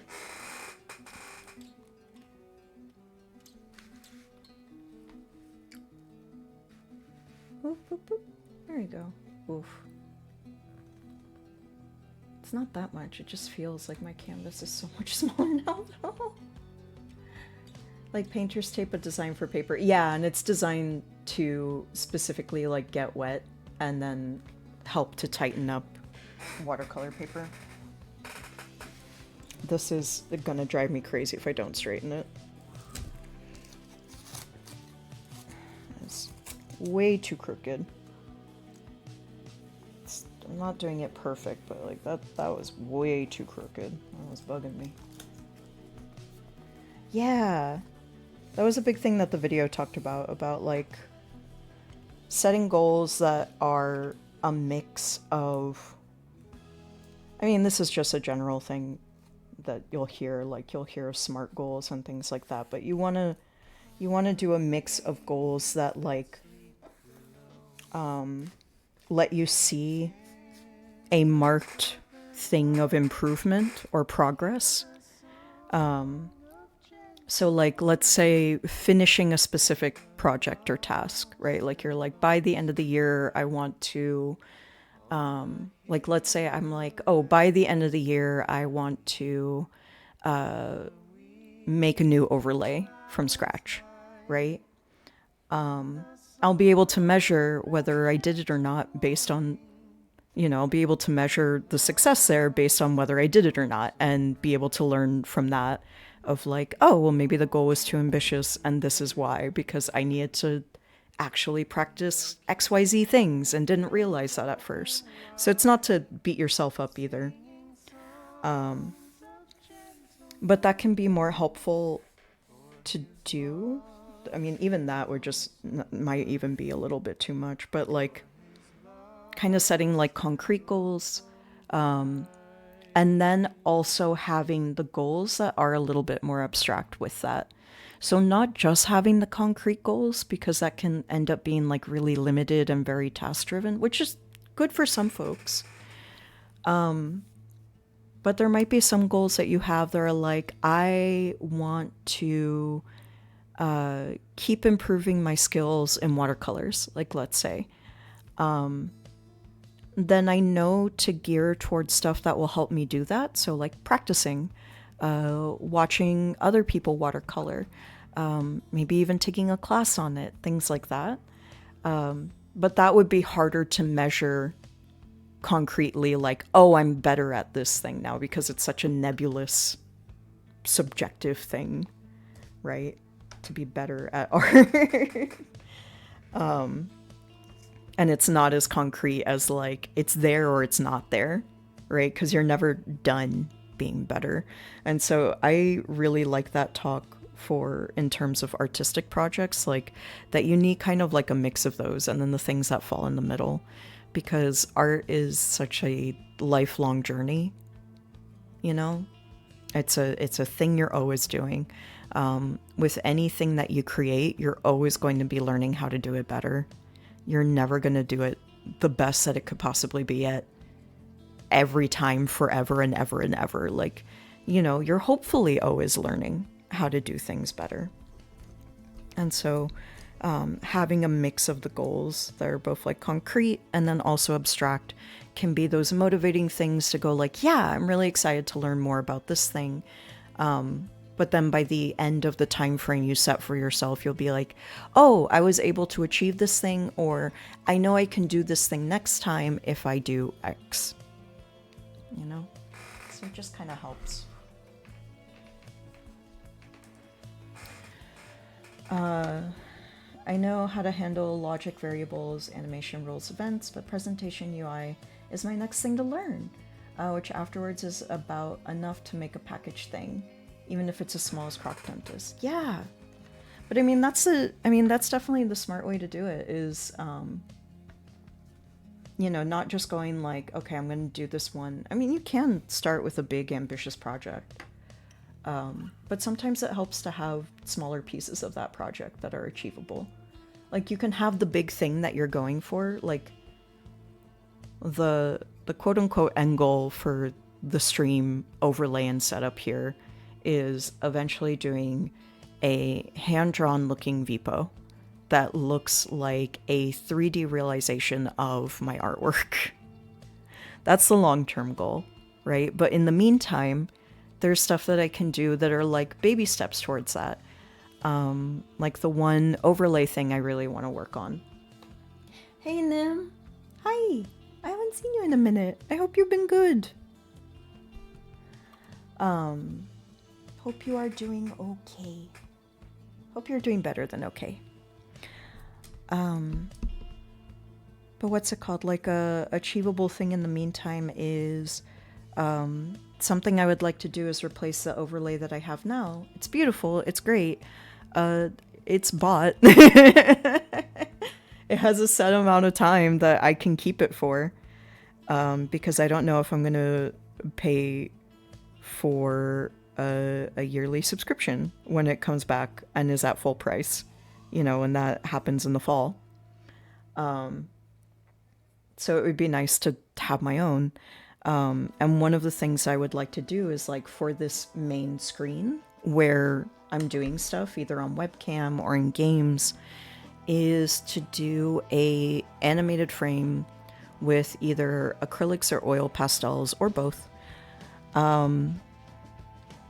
that has chat bubbles over it and has just kind of more room to feature stuff, to feature cool stuff, and to have transition screens that like showcase community art and stuff like that. I'm gonna pull up the example that has been a big inspiration point for me as to what I want to do, because ultimately a big thing that is happening with the lore and like what I want to do effect wise with this space is having it be a hidden cafe in the woods, right? And I would love to have, I downloaded Live 2D and I'm going to start teaching myself stuff in there with little projects, but one of the projects I want to do is a frame that I could use as an overlay. That the frame, like imagine this is the overlay screen, right? Or the stream screen. So the frame would go around here and it would be a slowly churning frame. What I'm going to show you as an example is a very fast moving one. But I want to do a slower version of that that has like woods and has like a cool mystical forest look to it. So there is a Pokemon card that is animated that has the effect that I want to study and do a version of. I don't want to do the exact same thing, but I want to do something similar if I can find it. Where is it? Where is it? Giratina, where are you? I forget what type Giratina is because I don't use Giratina. Give me a second. Oh, we're all just chilling. I don't need to rush. Sounds very cool. Thank you. I hope so. It's a little ambitious, but I think it would be a cool first project. And because I'm excited about it, that's why it would be a cool first project. Like, your first projects should be stuff that you're excited about, you know? There it is. There it is. Okay. Okay, let me get it in camera. Okay. So, you see the Giratina? It should animate. Okay. I have to tap and hold it. And then I think it'll animate. Try tapping and holding the card. There we go. There we go. No? There it goes. Okay. So one, this really reminded me of some of my art style. Not so glittery, but having those cutout pieces. Okay, so that effect. Do you see the border? So I want to do something similar to that, but more nature and woods themed, and to have various elements that I want to incorporate in there. It's kind of like a little bit Witches of Madoka and stuff like that in there, but that's what I want to do for the frame, except not so thick around. And especially with, like if you think about the art style that I have for my sketches, which is more like the painting style that I use for this guy, right? Like, I think that will end up being really cool. Because I don't want it to just be a frame. Like, I want it to be a frame that represents my artwork. and that I have a lot of fun making. So that I was hoping, that was one thing that I was hoping to get done in May. And it didn't. I kept teasing it for a while because I felt so sure. And then body sabotage, of course. House sabotage. And then also tax sabotage. My taxes took $1,500 away from me. And yeah, it was just... It was a lot.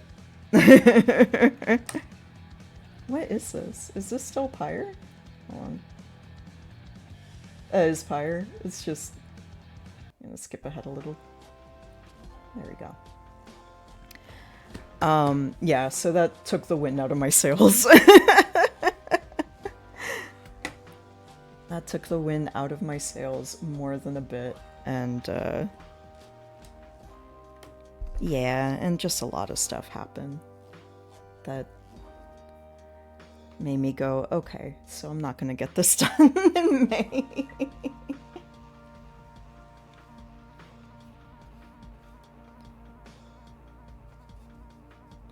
But it is still something I want to do.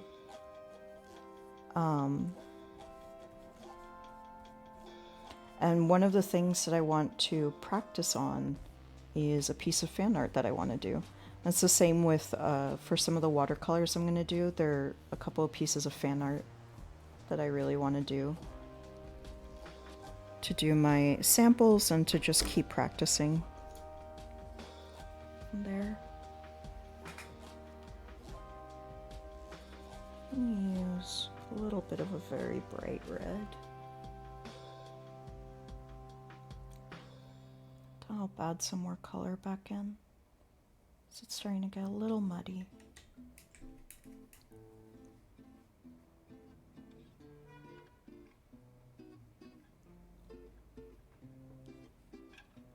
Hi, seatbelt. Did I guess right? Is it seatbelt? It's seatbelt. Sometimes I just feel a cat headbutt me under the table and I can't necessarily see who it is right away. But I think I'm very good at guessing who it is now based on the style of headbutt.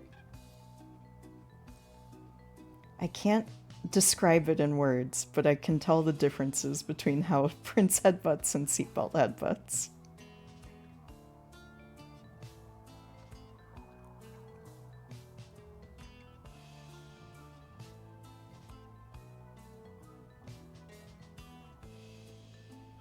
But yeah, that's a frame that I want to put in there. And there was a while that I was going to put a frame around some of the community stuff too.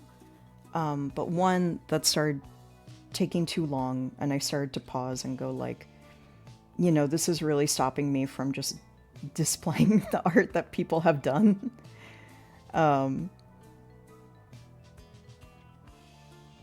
And I would really like to get a move on that, not because anybody is like direly waiting for it, but because like I want people's artwork to be celebrated. But I have an idea of how to do it that's more fitting and incorporating with that theme that I eventually want to make and that overlay that I eventually want to make. So that's not a VPO, but it is like starting to lean more towards the style that I eventually want to end up to. And helping me learn some skills that I think will be helpful for getting there as well.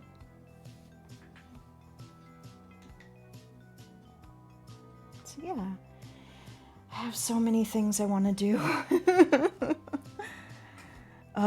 There's so many things I want to do all the time and want to create and want to make, and I also want to be a full-time attorney.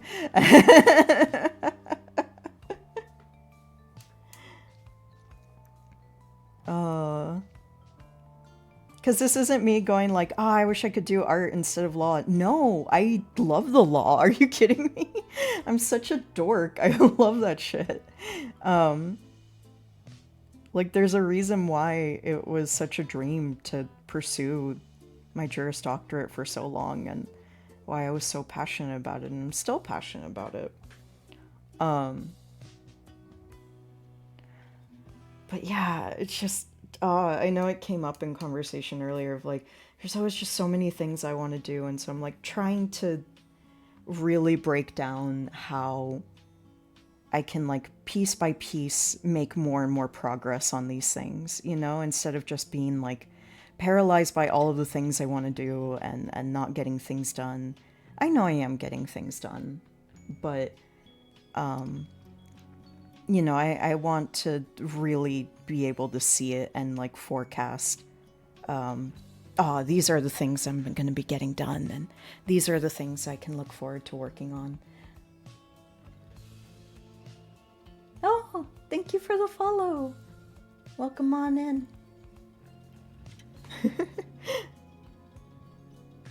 Hope you feel cozy. And if anybody is doing art alongside me today, please feel free to share it in the chat. Make sure it's safe for Twitch, but otherwise, I love seeing art that people do.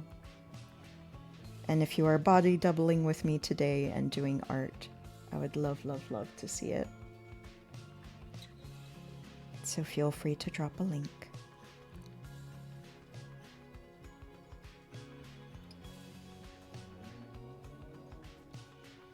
Every time I'm about to do an art stream, I always go like, oh, that's good. I don't have a lot of yapping in me today. And it takes like 10 minutes at most before I'm just...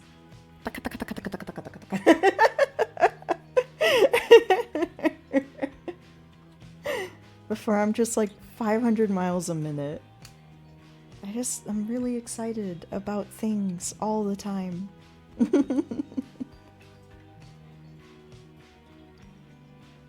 I'm always excited.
And I still have the big acrylic canvas I started preparing for the supermassive black hole painting. But that one we'll work on maybe even next time. I'm making a lot of progress on this guy.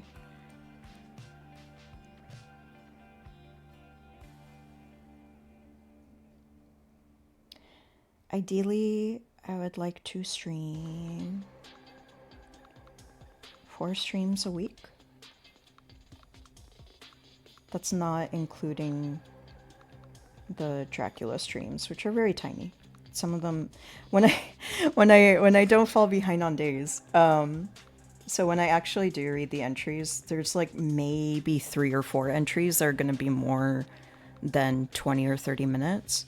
A lot of them are like 5 or 6 minutes. They're really short.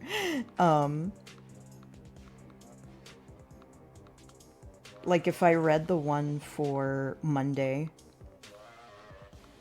when I was planning to, it was literally like 3 sentences.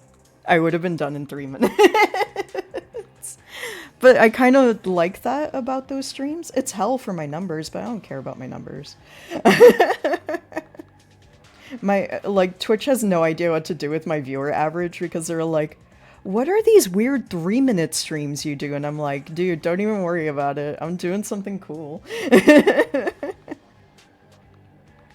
We're so Dracula filled here. Don't even worry.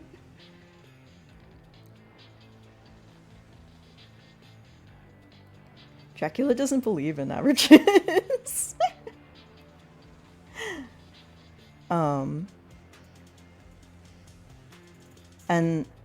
I would like to do 2 creative streams and 2 game streams.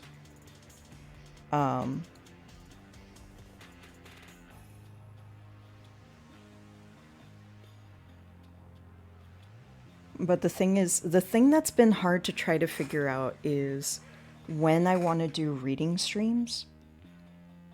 And I'm thinking just, it might be nice to, because I never know if I'm going to be up for reading until kind of like the day of. So I don't know if I just keep those as like a surprise. Like, hey, you know what? I'm going to read tonight. You know?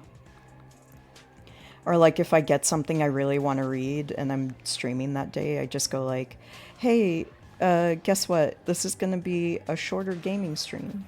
But tonight I'm going to read Hamlet. Like, you know? I think they can just be my wild card kind of streams for like whenever I feel like it. Or they could just sometimes be like a replacement. Like if I'm not feeling gaming that day or creative stuff on the day that I would have had it scheduled, I just do reading instead. Because I want to keep practicing on my narration skills and also my voice acting skills too.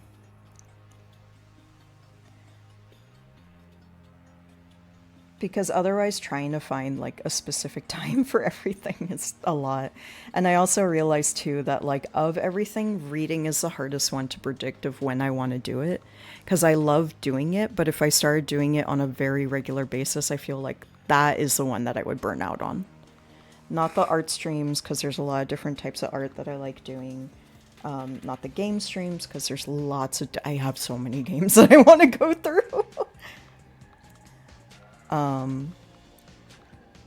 But specifically those. And I also am calling those creative days creative because on some of those days I want to start practicing digital art and want to start teaching myself Godot and practicing Live 2D and Blender and doing all of those things that I really want to do and just letting myself have a space to be able to practice those things.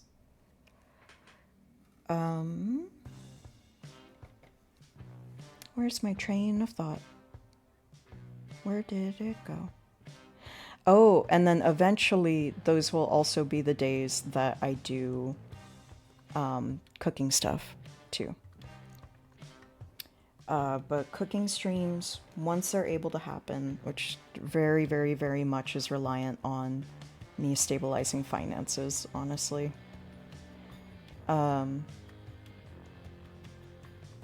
Those will probably happen once a month at first, just because they do take more planning and I do want them to be like, you know, actual lessons with takeaway recipes and stuff like that that people can have. So they'll have a lot more prep to them. I'm gonna do a little bit of this orange. I want to be careful with the orange to not make things too muddy. I just want to add little highlights. I'm gonna feather out in a bit.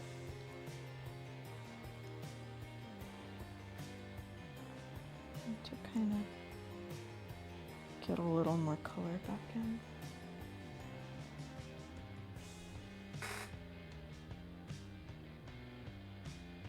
But those will take place on creative days, for sure.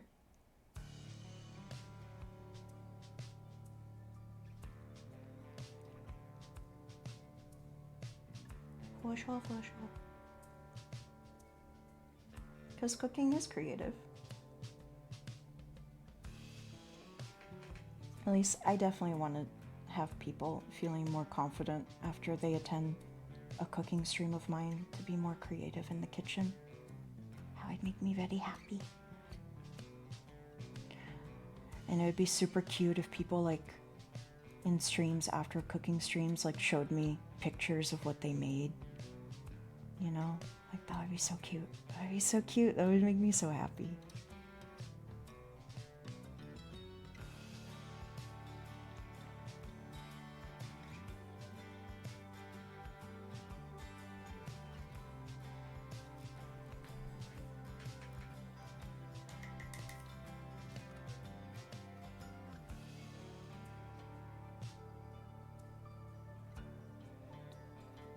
So yeah, as you can tell, streaming makes me very excited and happy.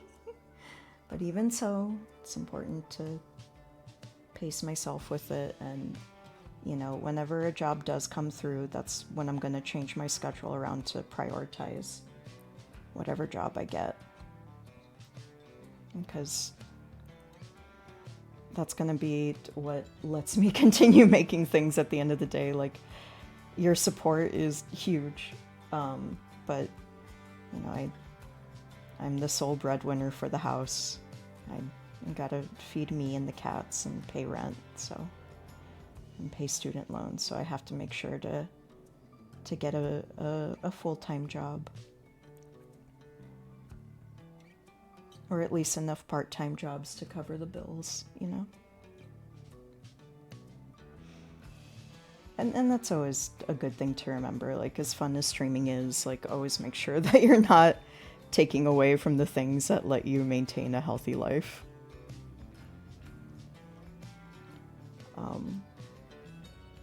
And honestly, I would never want to stream full-time either.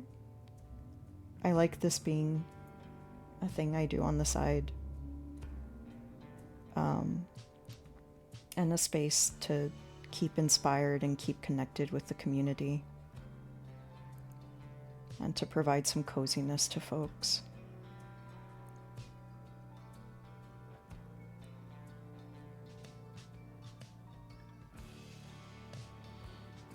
But I would never... I would not be happy if this was my full-time job. Because then it's a job, you know? Like, I want this to be my stress relief after work.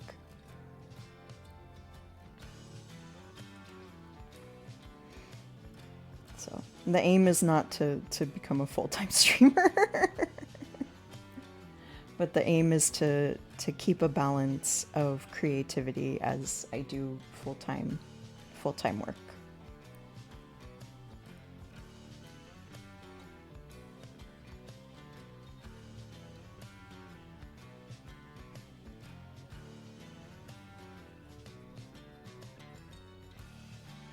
So yeah.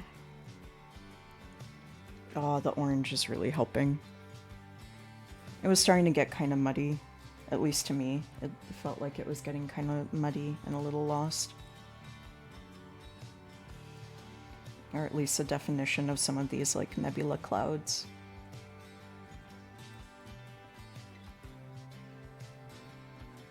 And cosmic dust was getting a little lost, so the orange is really helping to kind of pop everything again. Which makes sense. That's color theory for you.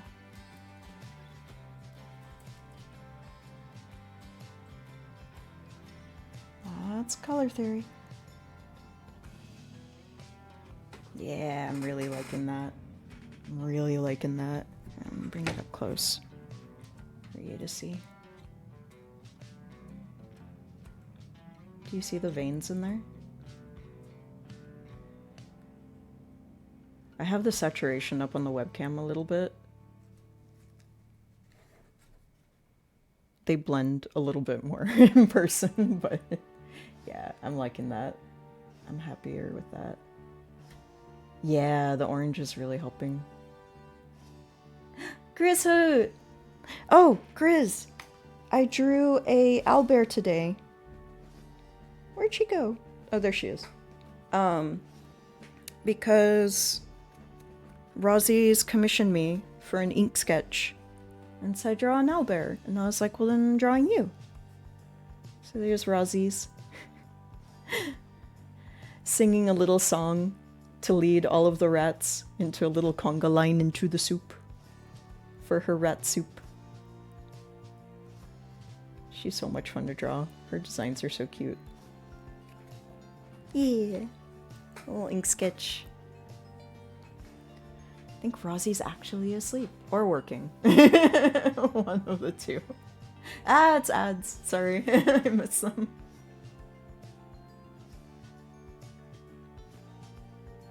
Apple! Hi, Apple! Hi, Chris. Hi, Apple. Any chance check out Womp? Ooh. I should check out Womp. That sounds very fun. Trying watercoloring something digitally.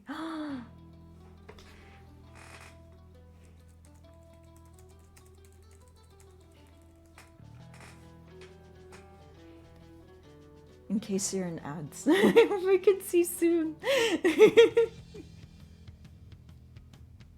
Want to make sure you know I'm excited for it. It's 4 a.m. She could be waking up soon. That's true. I think she was saying the kiddo is waking up at like 5 or 6 lately. Poor thing. Being a parent is hard. I still want to be a parent one day though, even though it's hard. Be 3 a.m. We all hope that Rosie's is resting, but let me see. Do I see Rosie's lurking? I don't see Rosie lurking. So Rosie may be sleeping. Maybe actually sleeping.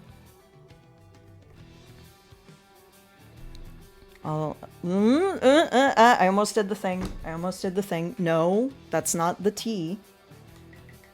Or that's not the paint bucket. That's the tea. Don't contaminate the tea again. Not again. What was great is that I did it during the raid train, so there's like 200 people that saw me put my paintbrush into my tea and then go, ah, it was just in there a little bit, and drink it anyways. Nobody would have blamed me if I was like, oh, I need to replace my tea. I was just like, ah, that's fine.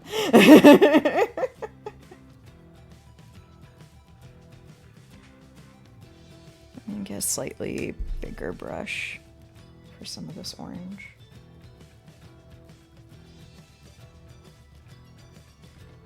This orange is so strong. I need so little of it. Which is good. It's just gotta be careful.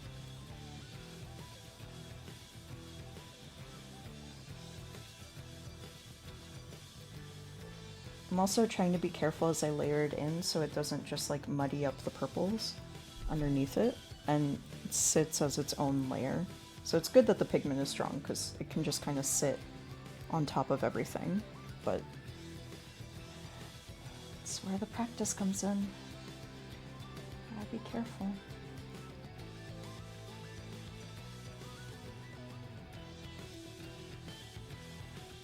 Oh, the music in Pyre is so much fun.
see if we can finish this today. I won't rush it if it's just not there by the time that I wrap up stream today.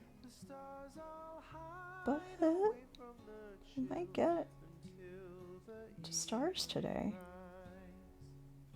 And that'll be fun. I can show you all how I do stars on watercolors, which is not with watercolors because they would just muddy out and get lost completely.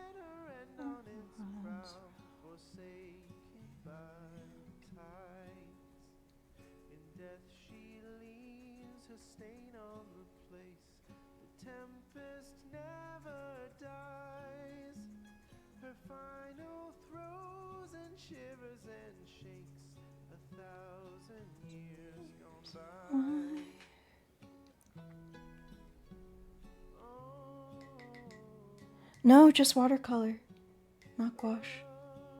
I would love to play more with gouache, but I do not have a set at this time. Well, that's okay. I have plenty of watercolors. So I've got plenty of paint to play with for the time being. I do not need more paint right now.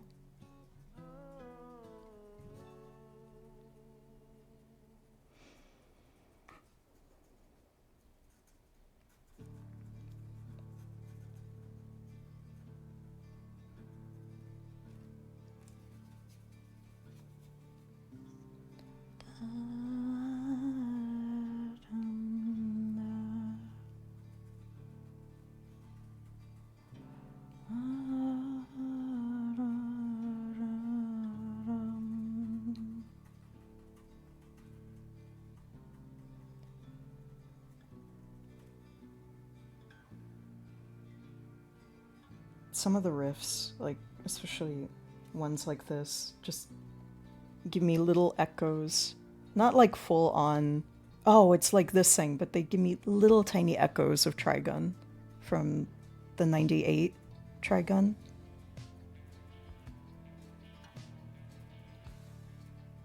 Which the OST from the original Trigun anime is still one of my favorite albums of all time. It's not the favorite, but it's in my top 5 always. Always. If not top 3, honestly.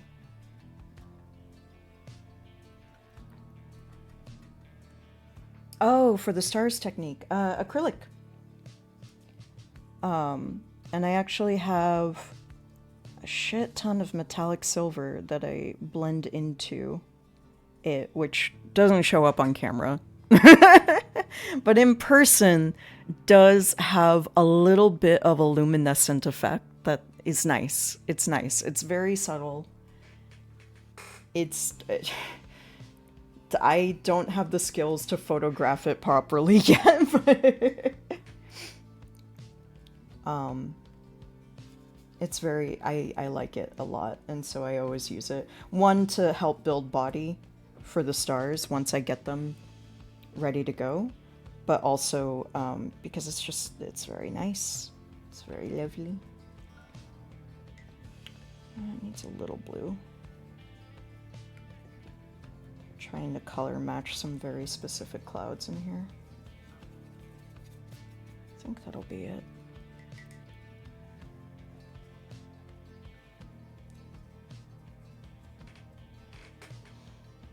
Oh, more pigment.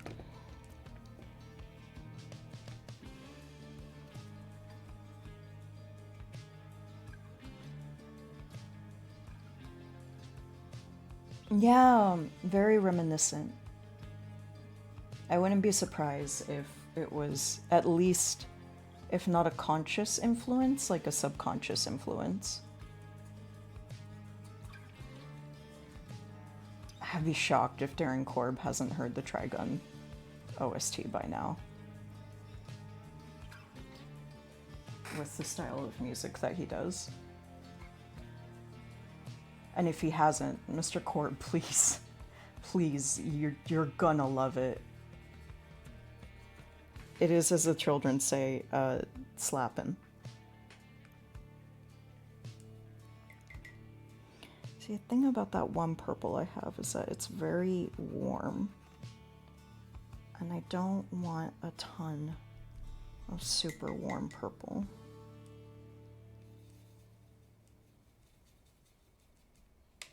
Right now.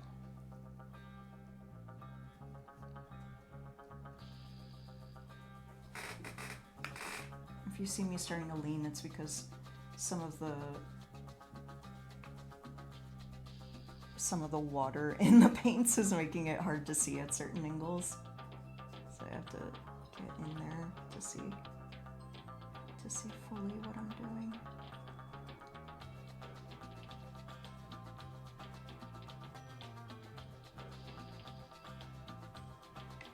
And I don't want it to get too cloud-like either, because then I'm gonna lose that effect of space and then it's just gonna look like clouds.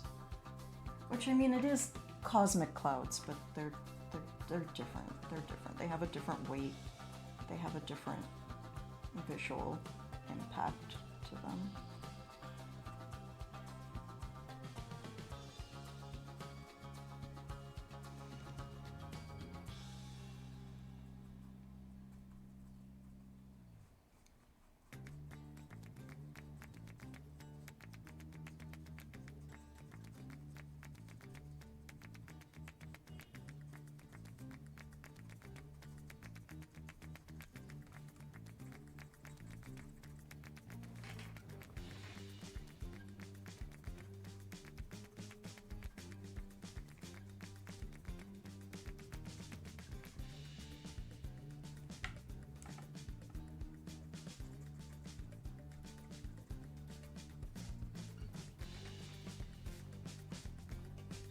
I'm also trying to be careful with the amount of water going into the paper right now.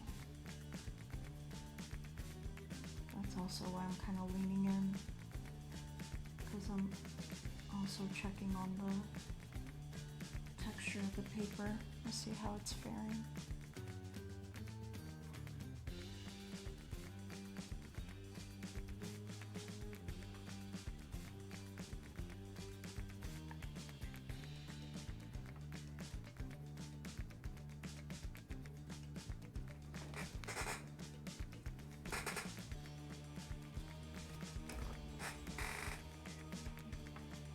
I don't mind a little bit of pilling because I can just clean that up later, but once it's all dry.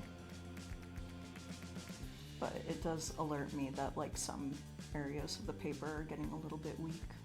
So I need to be careful and start choosing some of my final colors for that space.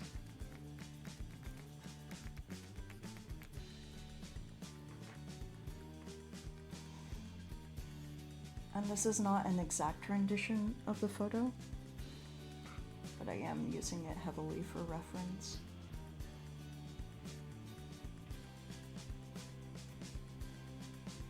Especially when it comes to the color combinations, because that's what inspired me when I saw this photo, was like, oh, those colors look like they would be perfect for watercolor.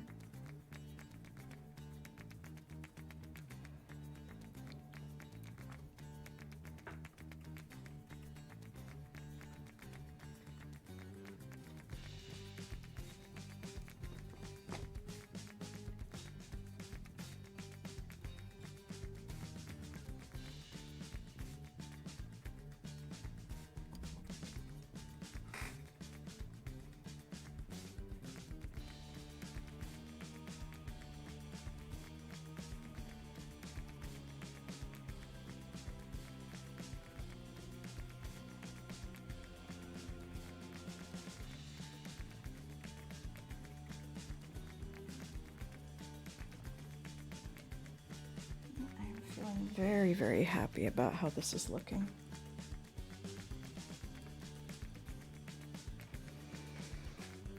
Let me see. Finally laid out the first scene. Ooh! I like it! This is so cute! Oh, let me see. Did you say what it was for? We've all drunk paint water. It's fine. Please be careful. Volunteer thing. I hope it goes well.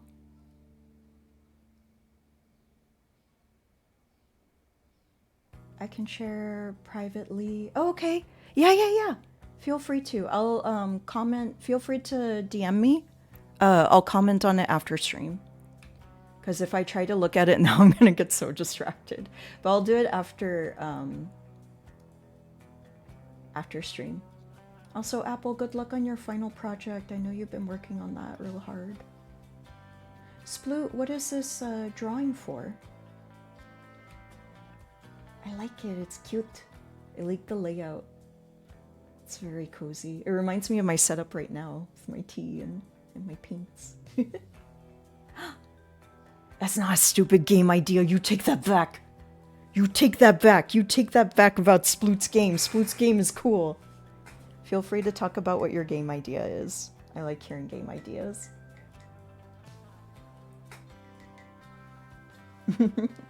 Yeah, of course. I hope I can provide some help. I'm very rusty at feedback, but I will do my best to help. I'm very kind with feedback, because I'm very rusty with it, so I don't say things that are not true, so if I say that I like something, it means, yes, I actually like the thing.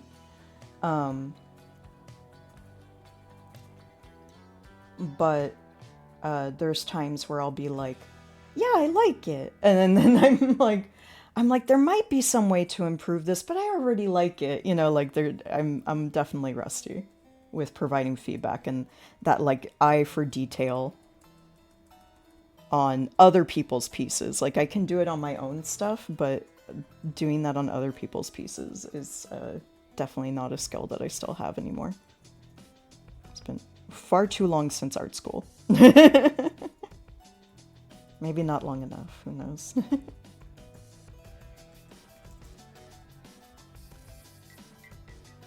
A little orange there would be really cool.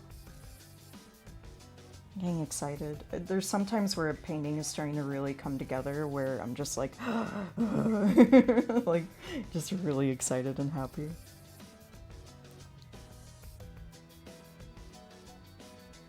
Like when it's starting to look like how I was imagining it in my head, I'm just like grinning like, yes, yes, it's happening, it is happening,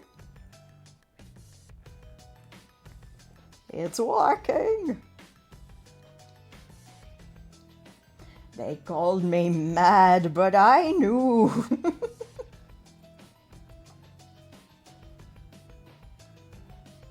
I realize I do have a copy of Frankenstein.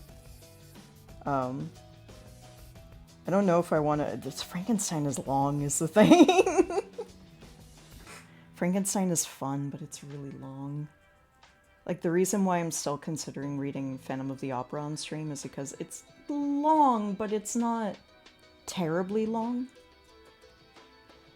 Like, I could probably get it done in 1 or 2 streams.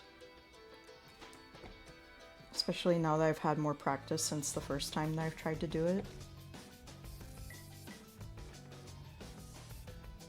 But Frankenstein is definitely longer and just more dense. Phantom of the Opera is very comedic and dialogue-ridden. It's very punchy in its pacing. Like, sometimes it meanders a little bit, but it was made as a serialized story. And you can kind of really feel that.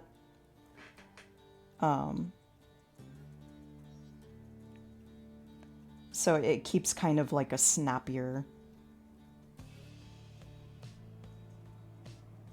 speed to how it tells the story and like how it tells its details and reveals things and stuff like that. Whereas Frankenstein is definitely much more of a novel. And yeah, now that I'm reading Dracula, I'm, you know, getting more of a sense of like, damn, yeah, novels are real hard. It's one thing to read young adult novels like Howl's Moving Castle and stuff like that, but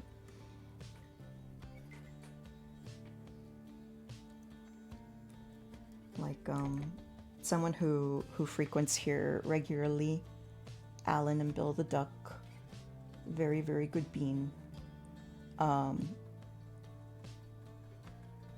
Read Dune on his stream, and it was just like, damn, that's an endeavor. That's an endeavor.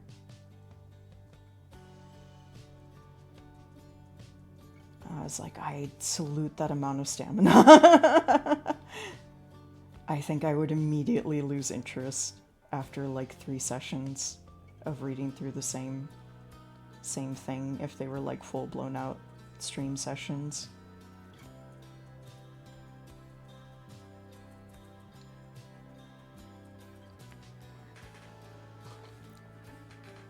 That's definitely why I lean kind of more towards the shorter pieces of writing, for sure.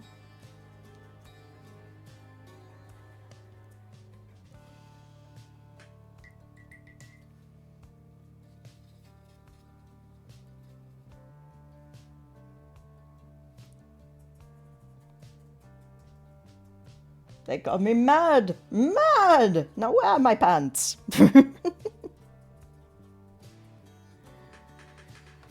More than enough and very appreciate. I tend to be very harsh towards myself. Oh no. Aw, I know how that is, Baka. Don't worry. It's called Dupe Soupum, a crossover of Duke Nukem and an ancient game called Cannon Fodder. You spray people with soup instead of using a gun. I love that. Oh, and Python. Very nice. Sploot, that sounds awesome. I like it. I like it. I want to see it. I want to play it.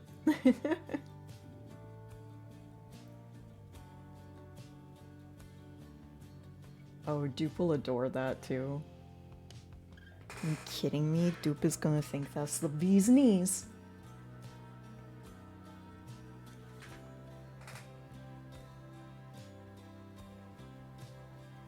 And be like, oh, wow.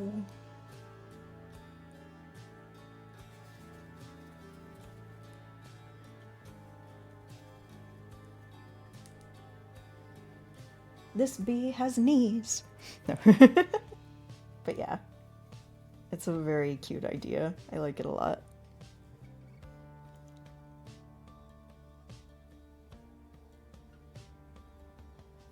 I kind of want this one to be going behind, like so.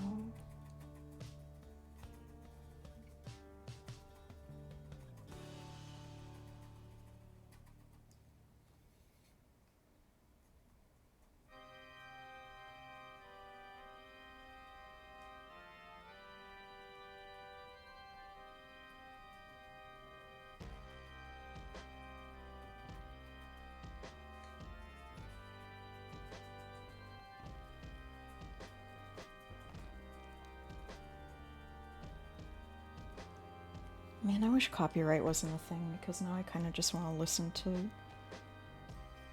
Trigun First Donuts. Like, I could switch over the audio tracks, but I don't feel like fussing with it today.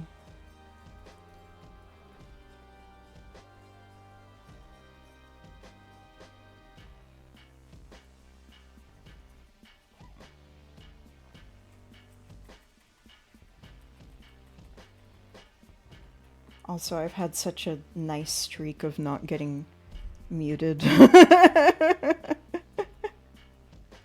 Even on YouTube lately, that's been like, ah. Because that's the kicker of, like, if you start uploading VODs onto YouTube, is that, like, you get through the DMCA system on Twitch and you think, oh, I'm all good. I didn't get muted once. I'm all fine. And then you get to YouTube and it's like, actually, surprise. We're just gonna mute half your VOD. And it's like, oh. Don't worry, we have the tools to help you do it. And it's like, thanks. I guess. Like, I guess it's better than just not being able to post it at all, but also it's like, man. I thought I was okay. And it, like, looks so angry, too. It, like, has a big, like, copyright, like, angry strike sign on your studio page. Prohibited, and it's like, oh, God. And it's not a strike. It's not the same thing as getting a strike. For anybody that's like, oh no. It's like, no. It's not the same as getting a strike. It's like literally like just against their system. They flagged a thing, and whether it's accurate or not, they flagged it automatically, and so you have to fix it. And so like before you upload it, they give you the tools to be able to just like mute sections of your video that have the offending material in it.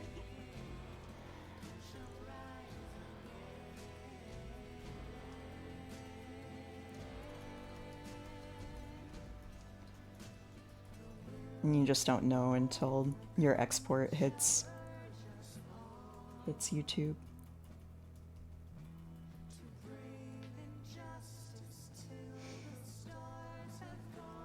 It's been nice to just not have that downer of like you fucked up, and it's like, no, I was trying not to. So yeah, I know how to do it, it's just I don't want to mess it up and then have to deal with it later today. Oh, the spoon's for it another day.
Hey, Chris.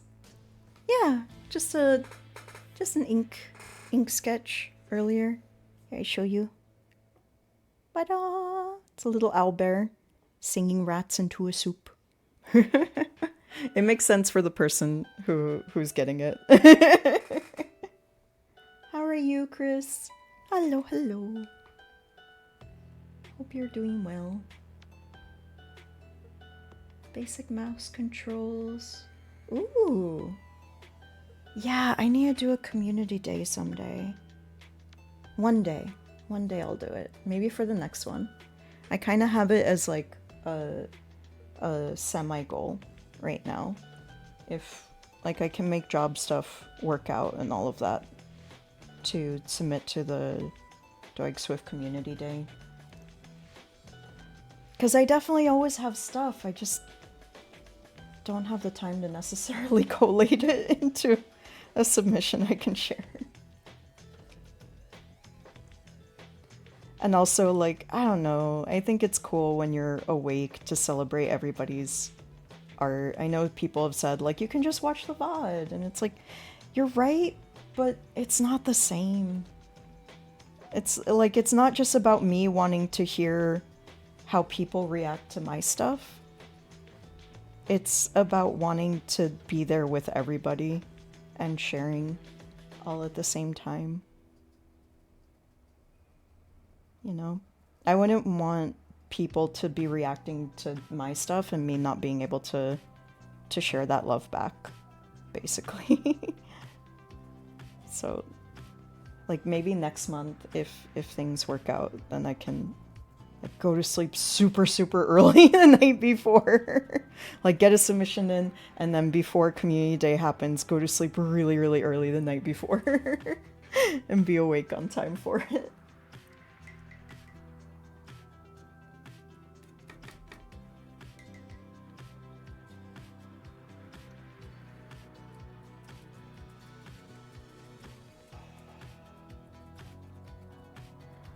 I'm hanging in there, Chris. I can't lie to you. I'm hanging in there. I'm on the remote job hunt. Which is a little tough. There's both a lot of stuff and not enough stuff out there in terms of remote work. And currently where my immune system is at, I really need to find remote work to be able to keep it up without making my health worse. But I'm good to go for doing remote stuff. I just need remote stuff. But yeah, that's why I haven't been getting out of the house a whole ton and hanging out with people either. So I know, like, you haven't seen me since my birthday. Oh, jeez. Because I'm just very, very broke right now. But it's okay. I will find something and start making sure that all my finances are back in order and things like that soon. I have faith. I've got good skills. Just need someone to go, ooh, you could be cool. And then I go, yeah, I could. And then they go, so you want to work for us for money? And then I'll go, yeah, I do. That sounds pretty rad.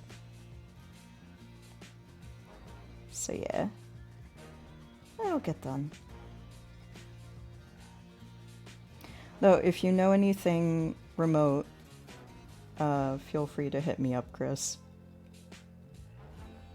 I'm pretty open, and at this point, my experience is all over the place. That, like, not in a bad way. It's all over the place in a good way. Of like, there's a lot of jobs that I could do and transfer my skills to pretty easily. Thankfully, you know, like, it's a good problem to have.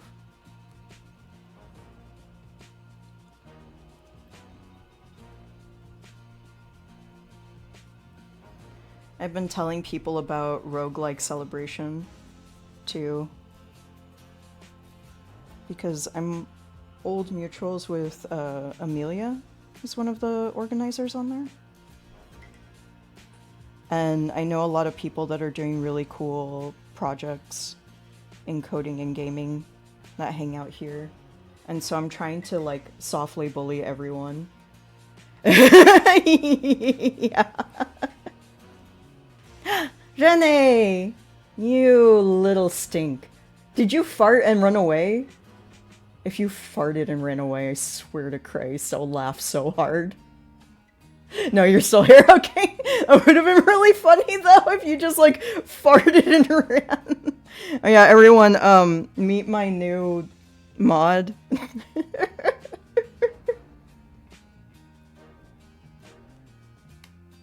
They're a scam. No, Chris, I was telling people earlier about some of the game jams that we used to do over at Magnet.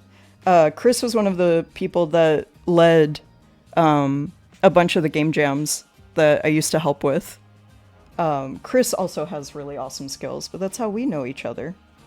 Because we met at one of those. And then I was like, oh, hey, I don't have enough stuff to do. Can I help you run these things? This was fun. You seem neat. Can I help you do this? And thankfully, y'all said yes. And that was really cool.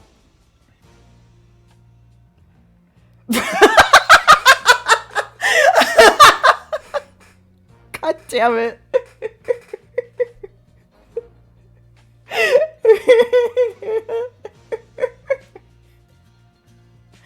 Fucking, I'm watercoloring. Don't make me laugh while I'm watercoloring. You're gonna make me fuck up my paints. Hi, Renee. Hope you're having a good day. Was your lab retreat thing today? If it was, I hope it went well.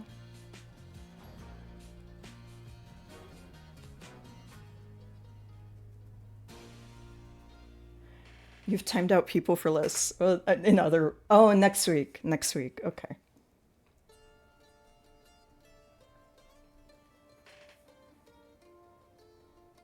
Retreats are fun. Well, I don't know. I don't know if your retreats are fun. Maybe they're not, but I like retreats. I've only been on a couple. I've been at lots of places that always wanted to do retreats and only a few places that actually committed to doing them. I think they're neat. They're a nice way to just kind of know everyone in a slightly different context than just the office. But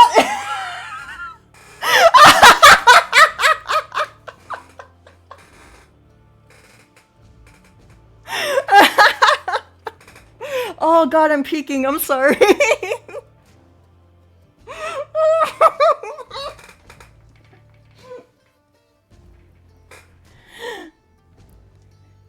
Sorry, Sploot. I trust my mods, so if Renee says you had to die, you had to die.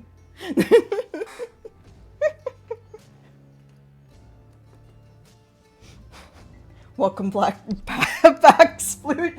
I hope you've learned a valuable lesson, whatever it was. I wasn't paying attention, I was painting.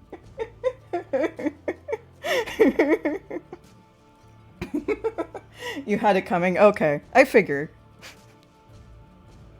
I mean, all of the messages are deleted. It's definitely not like I could actually still see them or anything. I can.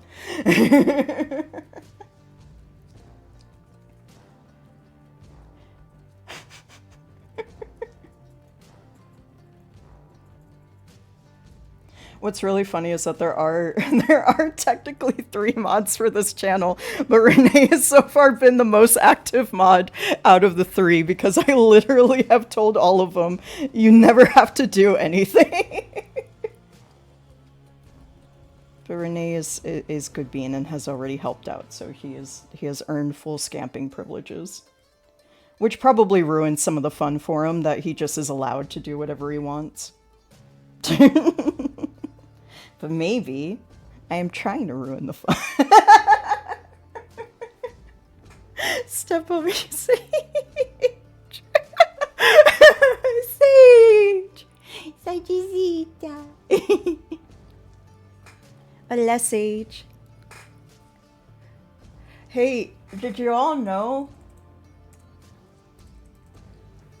that Sage is amazing and you should go follow Sage and ask Sage to step on you? Don't ask Sage to step on you unless Sage says it's okay.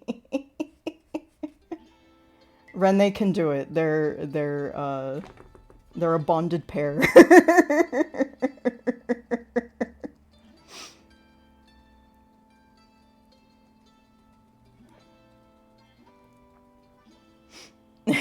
No!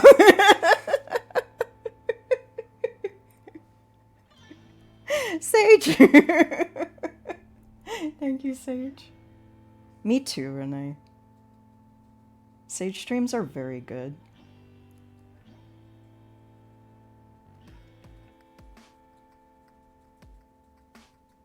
Sage has good streams. And Sage rules. I'm gonna keep complimenting Sage until they explode. Good God, Sage. You're cool, and now everyone will know, and now all of China will know. Can we ask Sage to step on? Yeah, not for free.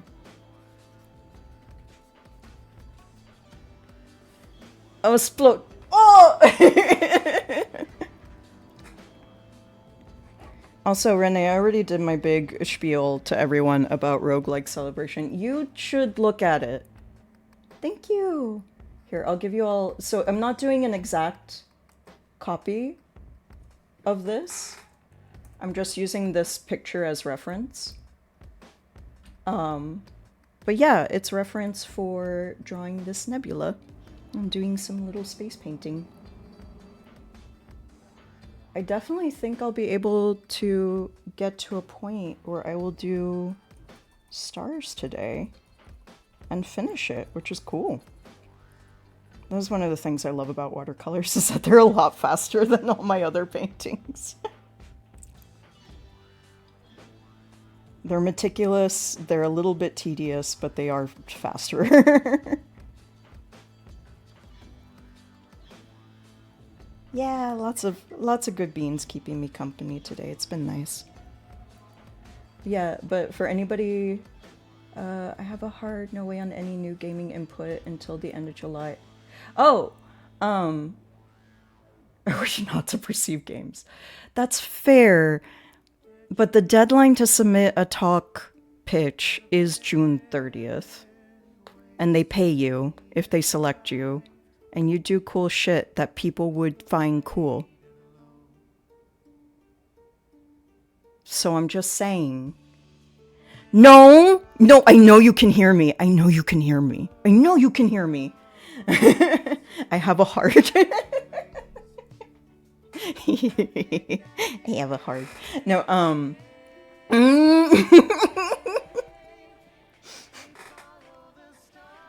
I'm just saying, okay, they do it every year, so if you like legit can't do it this year, they're gonna have it next year. And the conference isn't until October, so you should at least attend, see it's cool, and then convince everybody that you advise to also do it too. Because it's a really good opportunity.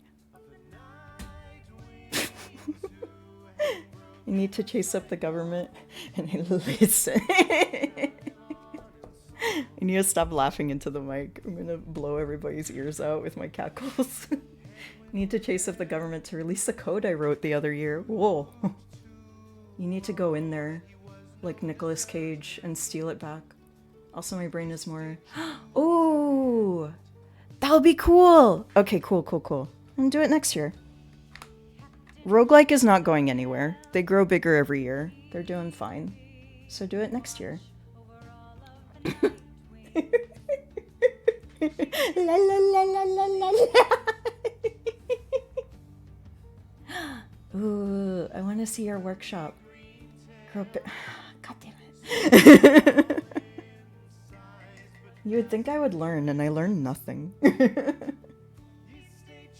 learned nothing. I refuse to learn.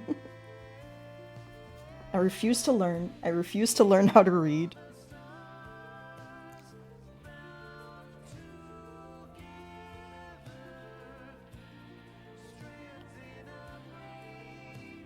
And yeah, a general shout out to Twitch creator clubs, which are also good spaces filled with beans, encouraging healthy growth and community stuff there too. Oh, my voice keeps cracking today. What the hell?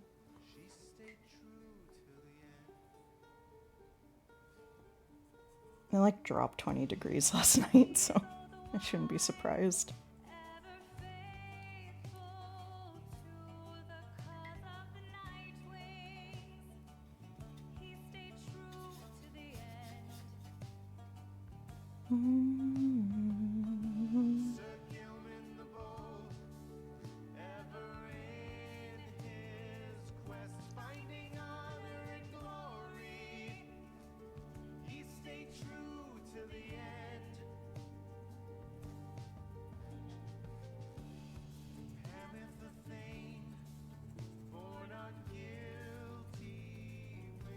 this area is getting a little bit muddy, but She stayed true till the end.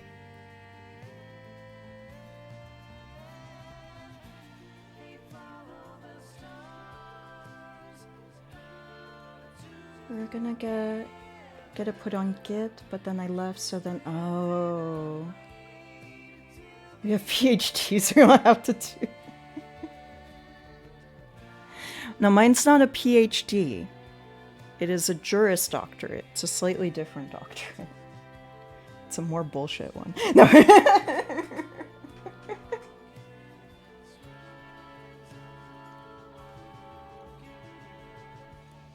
I do like calling it a doctorate and talking bullshit. saw his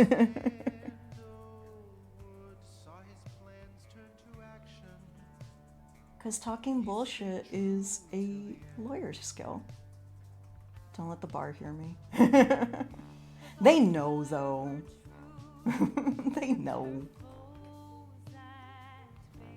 They can't clutch their pearls at me, I'm right. She stayed true till the end.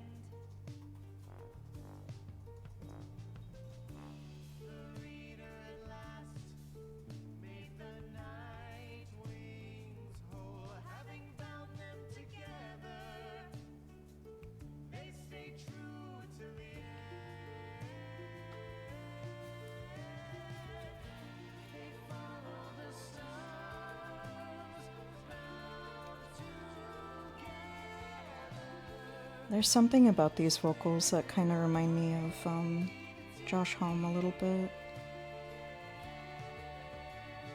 Like, not exactly, but like, there's something to them. There's something to him that sound like some of his more heartfelt songs.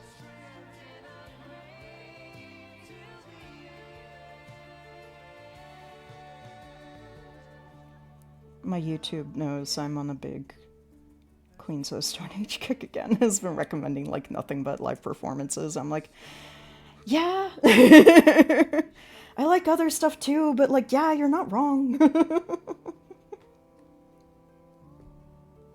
God, I'm gonna watch that performance recording of them in the catacombs like 5,000 times once it's out.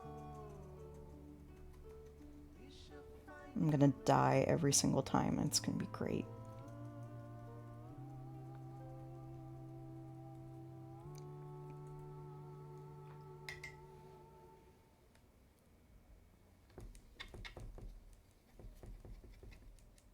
You're allowed to learn just a little.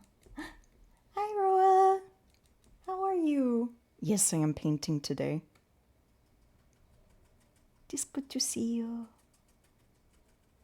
It is good to see you.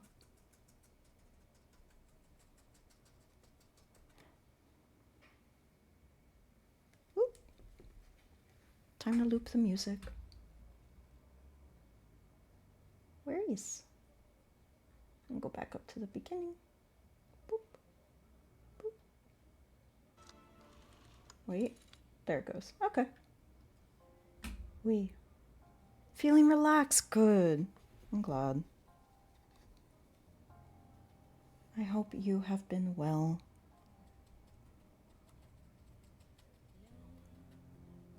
Always happy to see you. Oh, I use the knife. The littler one. The German one. It's so nice. I haven't used the bigger one yet.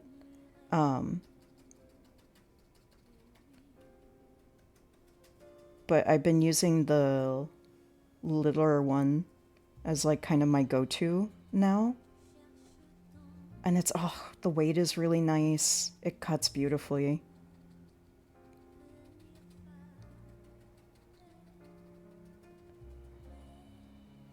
Once I can budget more meat, like roast chicken, like chickens and stuff like that into my budget again, that's probably what I'm going to use the bigger knife for, is dealing with those bad boys. Feel like that knife will be really good at like spatchcocking a chicken.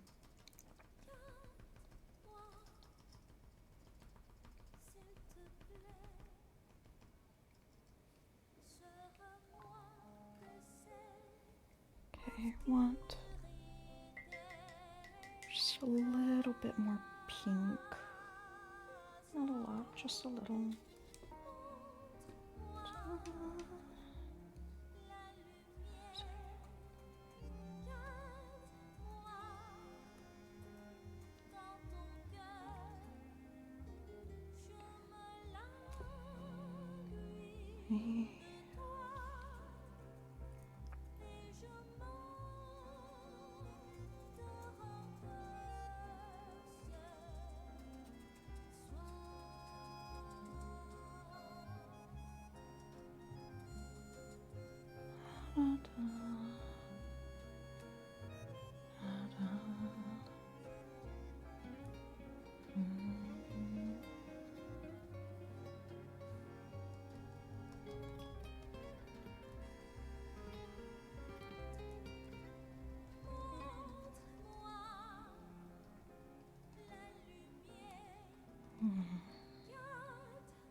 Oh, the commission was an ink sketch for a friend named Rosie Sabard. Might have seen her in here before.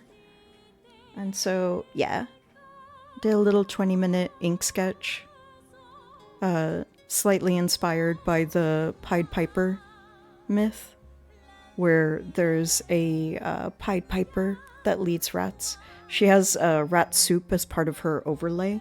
Renee, don't look. And so I drew her little owlbear singing like the Pied Piper and leading the rats in a little conga line into the soup. So just a little sketch there. I'm going to also show her the rough draft one that I did to figure out the composition.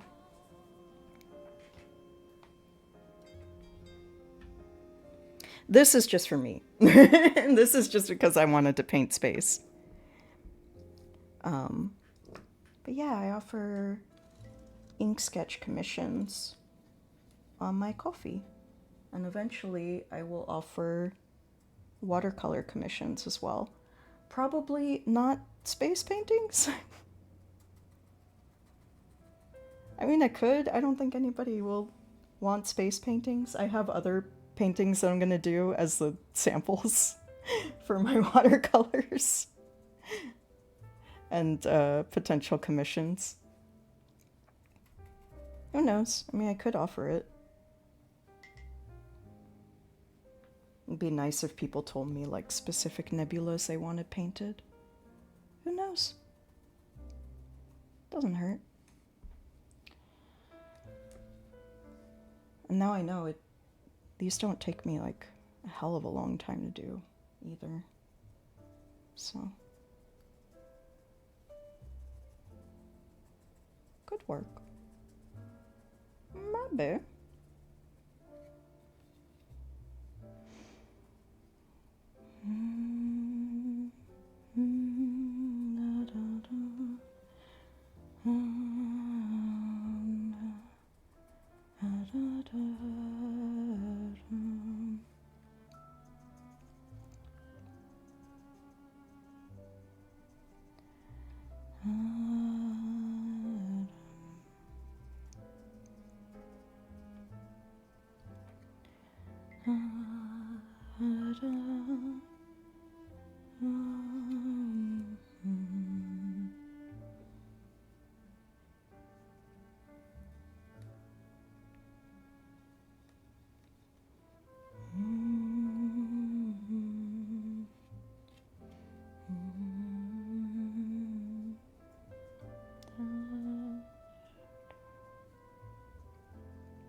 Hope my humming doesn't bother anyone. I really like humming. The whispering probably bothers people more than the humming.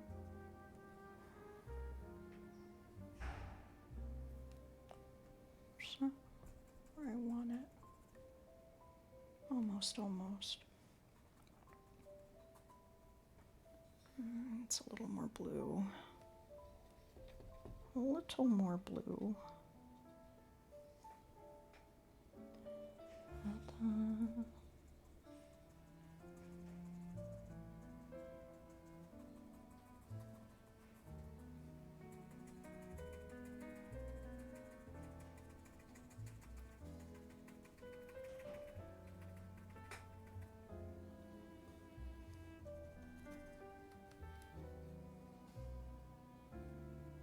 into space paintings? Ooh.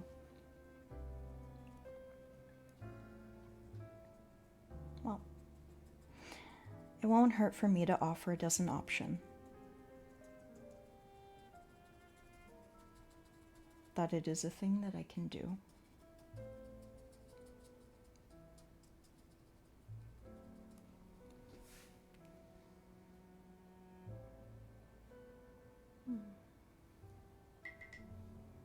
See, like this corner here has gotten a little muddy.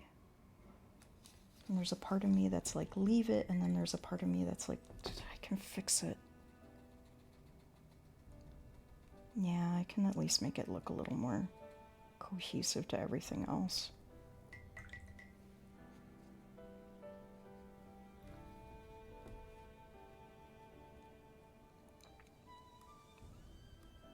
There we go.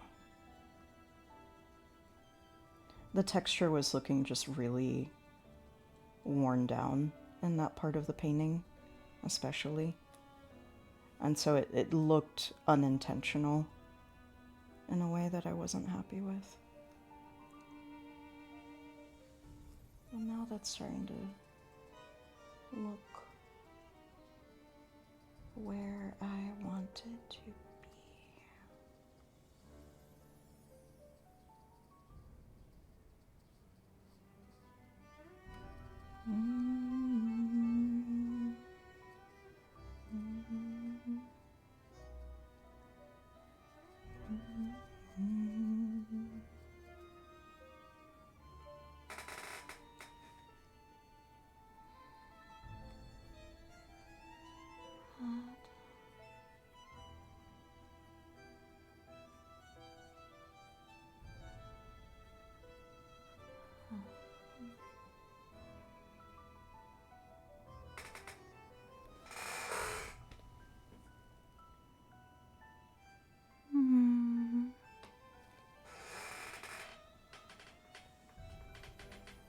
Just a little bit of blue right here.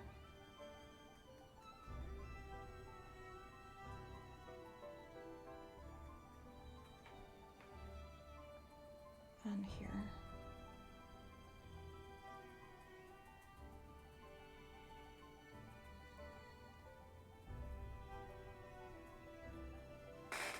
There we go.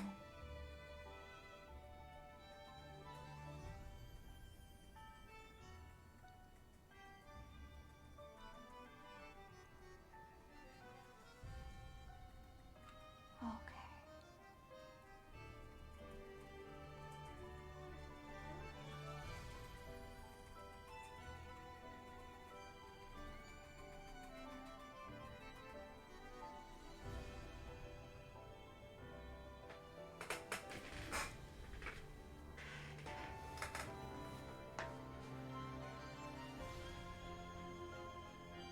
Yeah.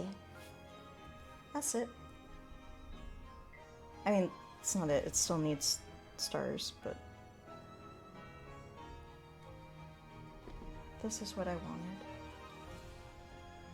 Just a little bit of fixing the texture here and here.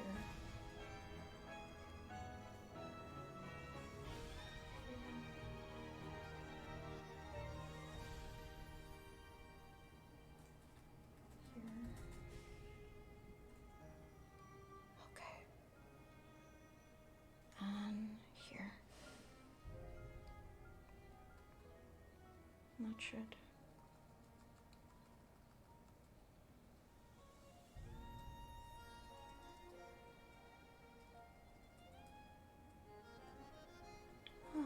Listening to the soundtrack just makes me want to dance.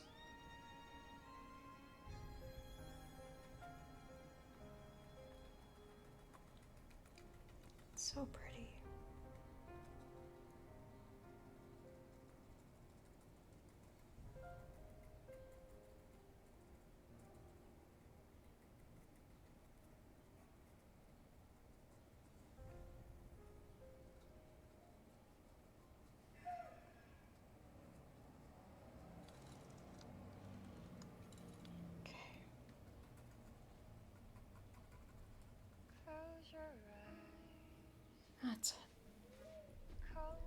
Oh,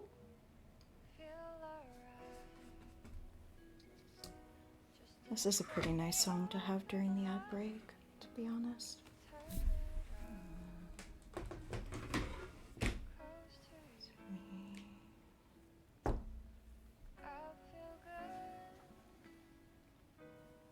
Yeah.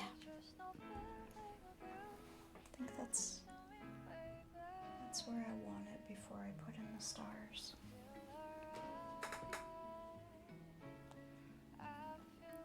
It should dry in a few minutes.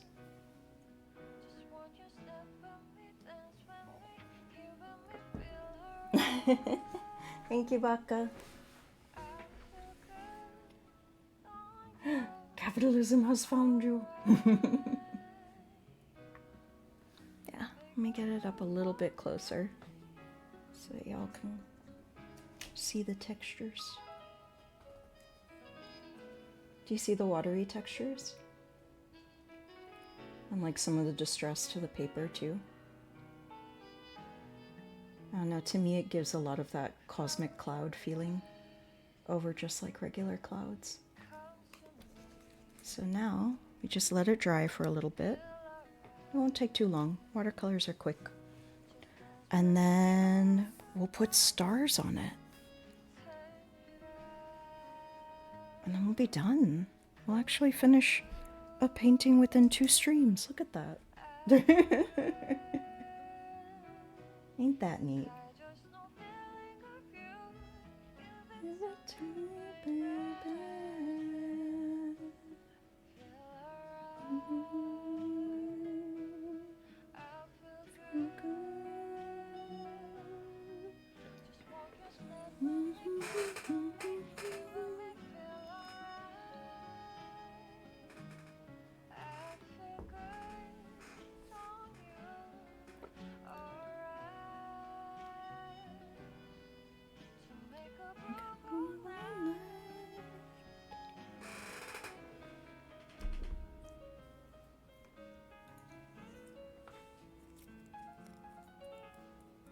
I've been looping the song a lot for myself lately.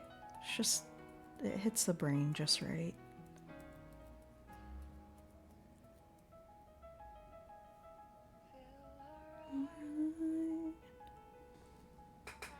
I feel good.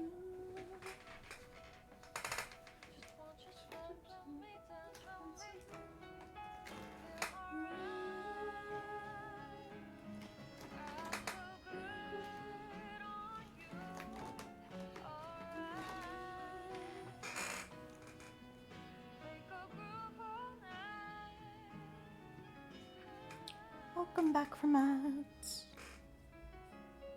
Thank you for sticking through them if you did.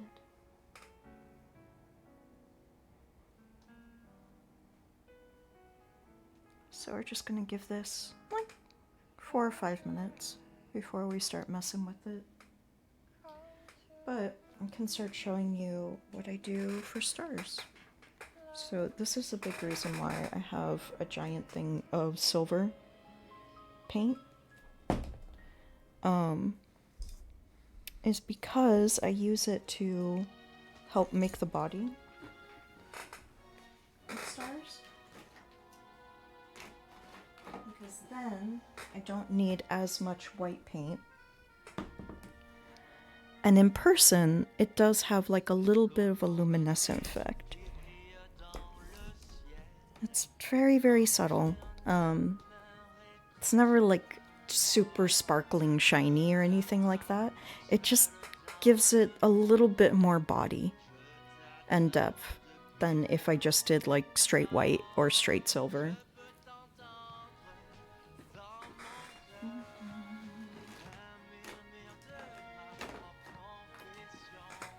So, let me see what I want to mix it in.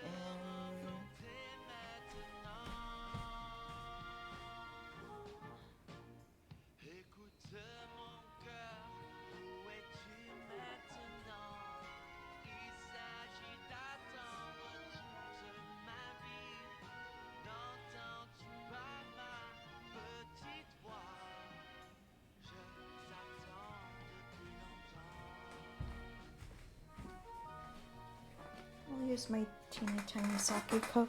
It's okay. It's like enamelware, so I'll be able to clean it. Also, I never use it, so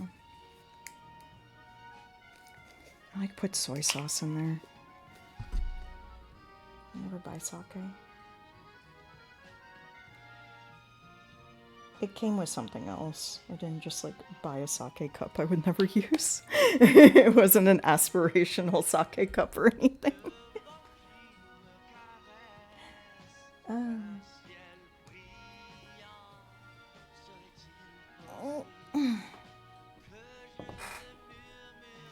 Now, what's really helpful for this is if I have rubbing alcohol.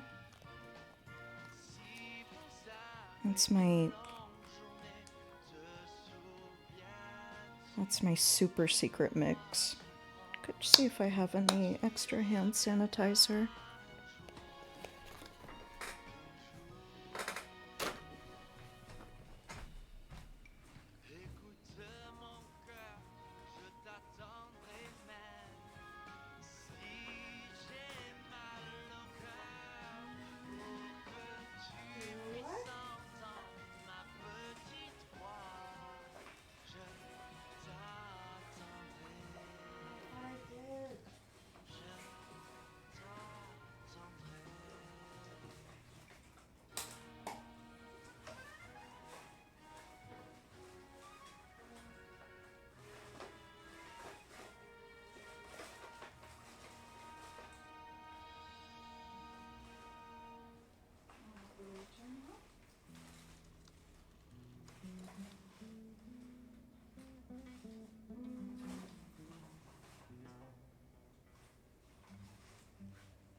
Nice.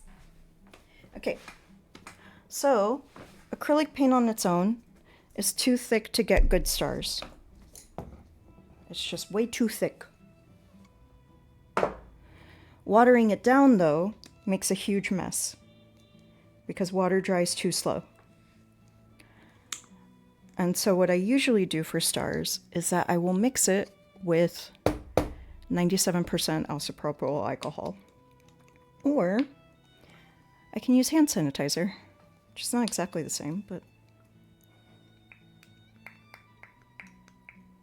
you don't want to ask how many trials of paint I went through different mixes of just stuff that I had lying around the house to find that mixture, but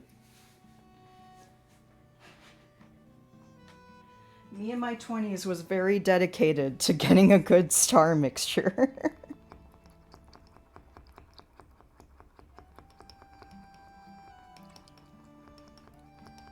Always work in a well-ventilated space when you paint, by the way.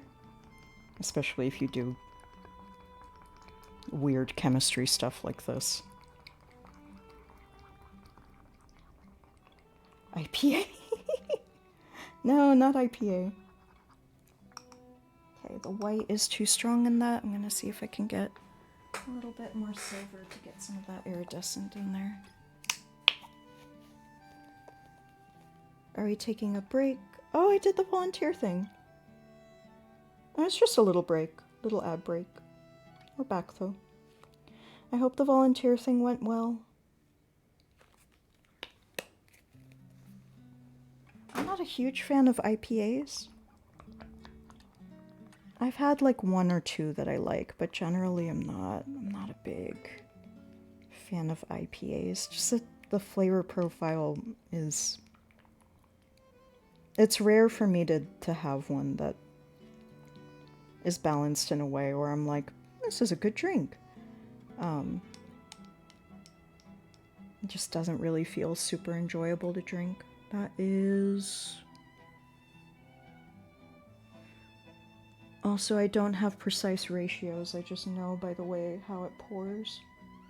That is not enough rubbing alcohol. Don't mix strange chemicals at home.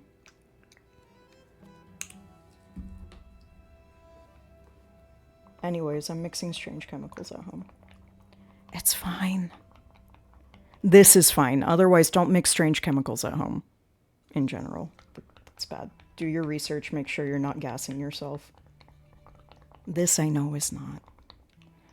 It's potent smelling, but I have the doors wide open and there's a lot of air flowing through.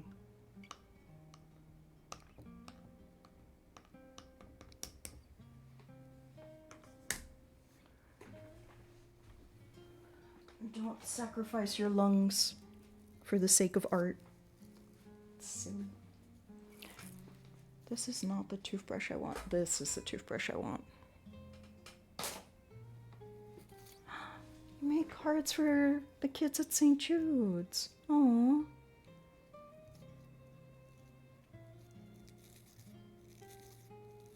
Oh, isopropyl. I don't know why I didn't clock that that was the same initials at first. That took me a second. Oh, that's so cute. Aw, Meister, that's so kind. That's really kind of you. I hope your cards cheer up a lot of kids. Okay. This is how glamorous painting is. You take your curse concoction. I worry about finishing stains are much more potent than this. This just smells kind of like rubbing alcohol. And the paints are very non-toxic. They're very, very safe acrylics.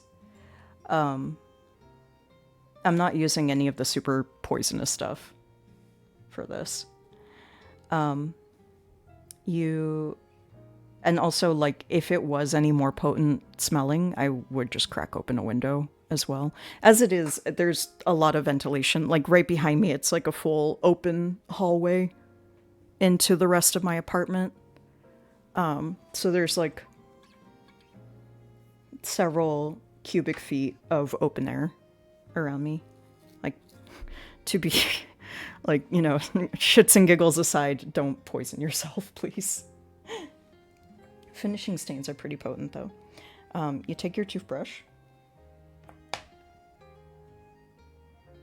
Oh no. Do you have, like, a respirator you can use or something? I would definitely use a respirator while you're working with stains if you can. So that stuff is made with some nasty things.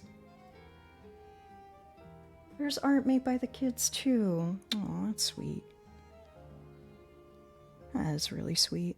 St. Jude's is good organization. Very, very needed.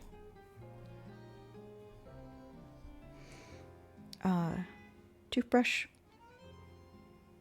And then this is the fun / extremely messy part. And boop. Ah, damn it. So it was a little bit of trial and error, but also a little bit of finger painting. Because it's that silver paint in there, this lets me get some little bits of silver in the painting.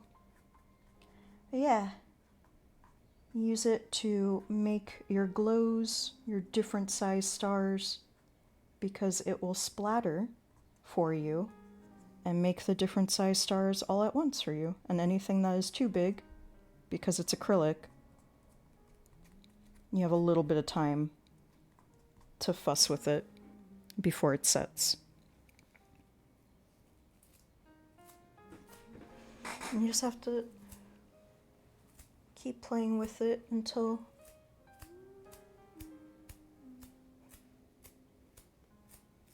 you hit the right kind of flicks and the right angle.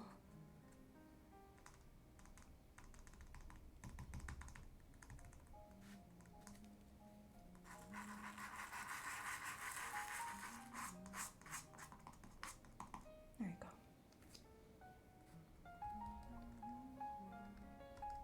And anything you don't smush down, because it's acrylic, will be semi 3D, little blips and bobs. But I want to get some flat layers of stars in there too.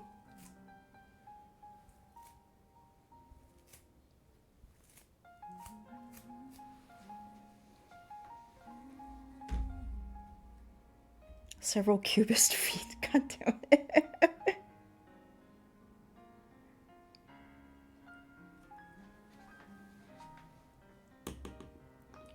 And then for some of your bigger stars that you have in there, you can go in with a little point brush. This is a very messy process because you don't want too much paint on the brush and not too little because then it doesn't do anything.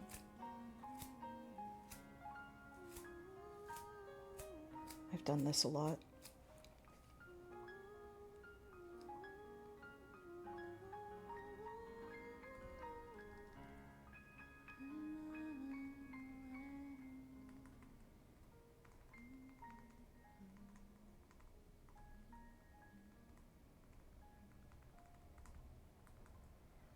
What I really like about it is that it has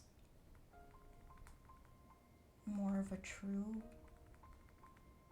randomized. I don't know if true is the right word. It feels actually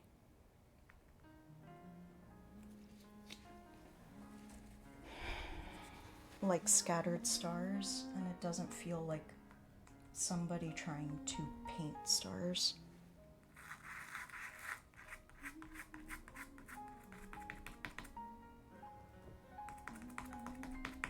But it does have rubbing alcohol, so it will.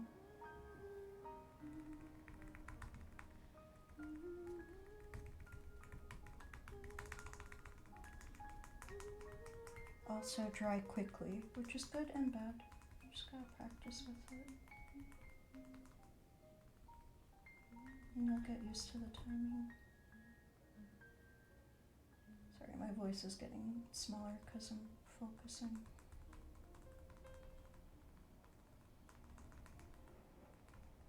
One particular cloud I wanted to get down in the silver. There we go.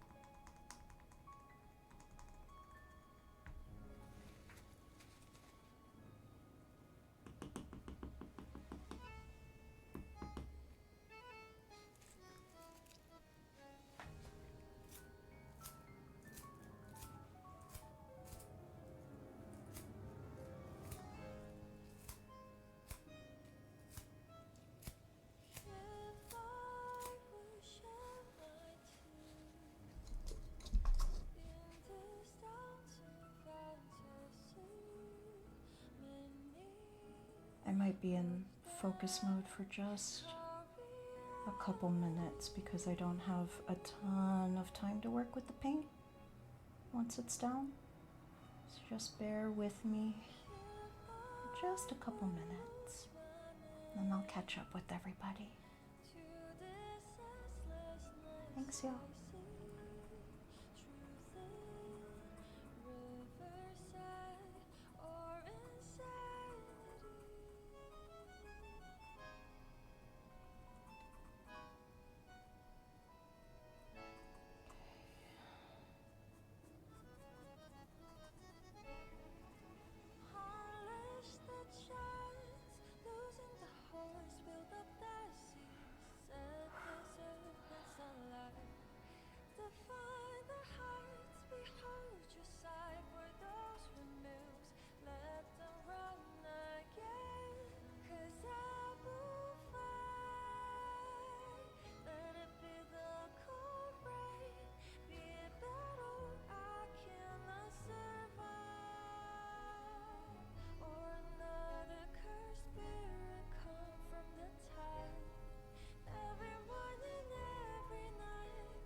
Some more.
almost done.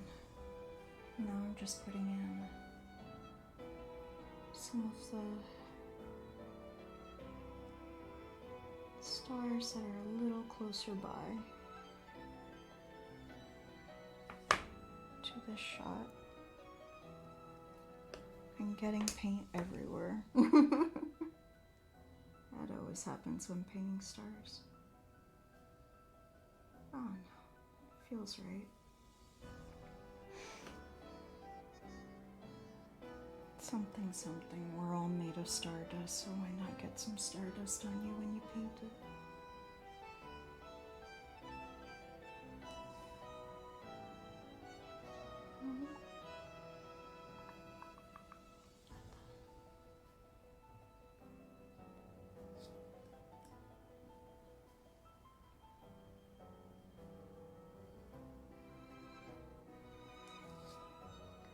And this is such a meticulous fiddly thing that I do. It's so not necessary, but it doesn't feel right until I get just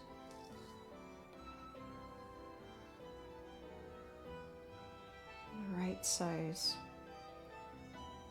dots and dimensionality on them for the stars.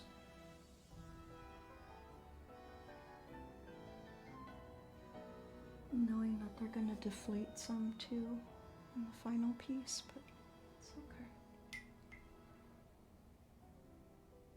I know they're there. I think they make a difference. And that's all that matters.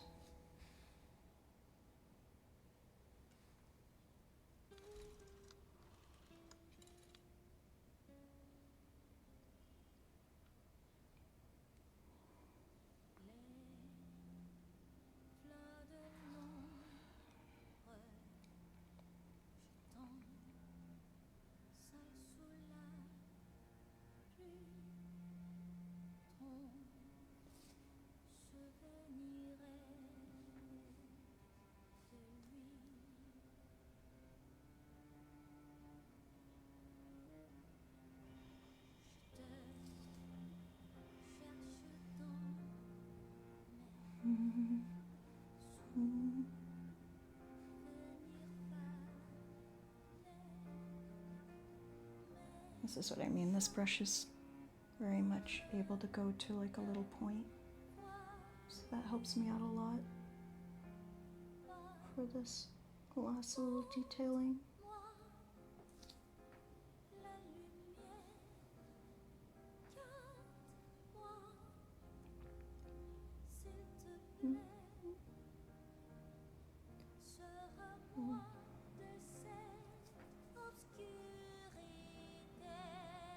It's kind of just part of making it look intentional and not just look like splatter.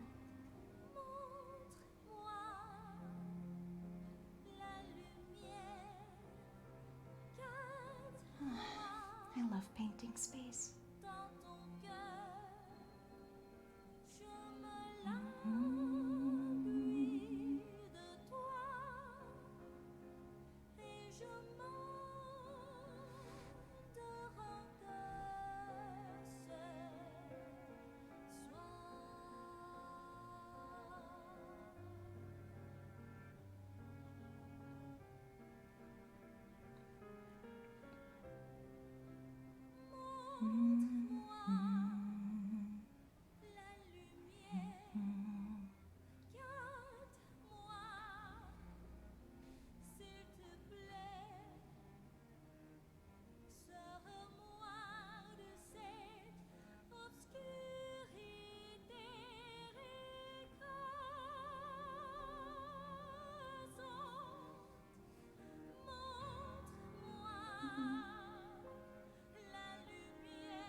Is that it? Is that you?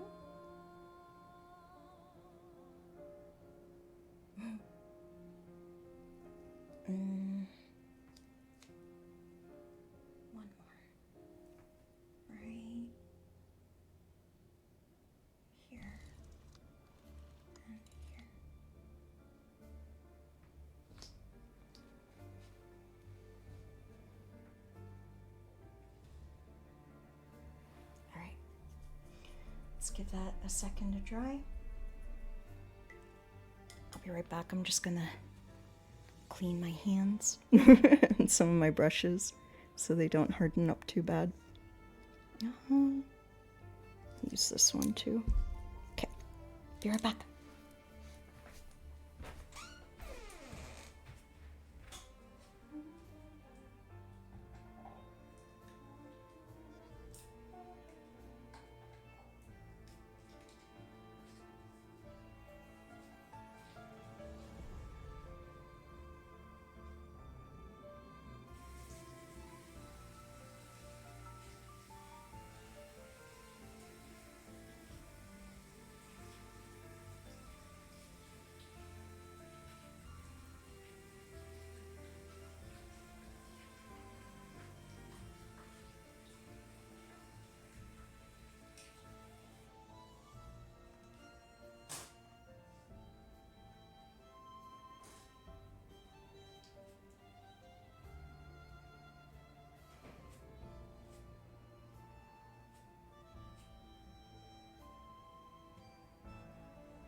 Oh, cool.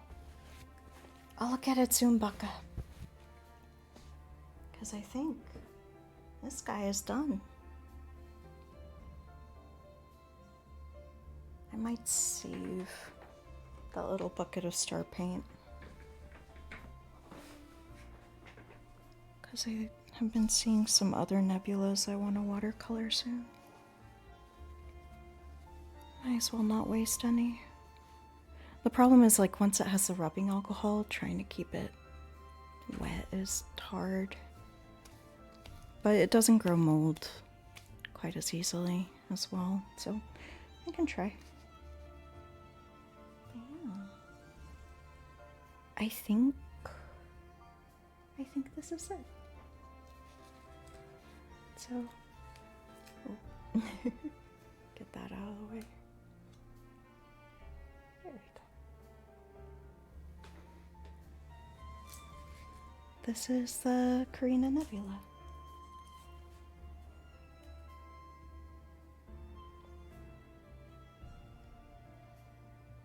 Trying to get a good angle with the light.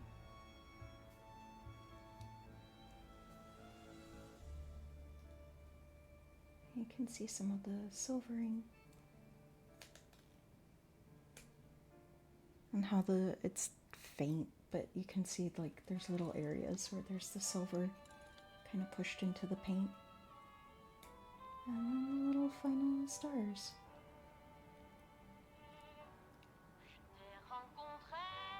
I think I'm quite happy with that.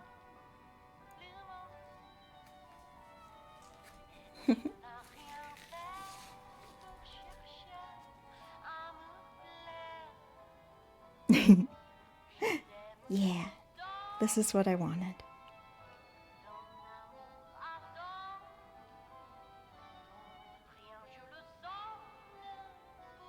I'm very pleased with it. I'm not going to take the tape off until it has a chance to properly dry. Because, like I mentioned earlier, the tape will help to kind of keep it stretched as well so it doesn't buckle and warp too much. But yeah, I'm very satisfied with how that came out.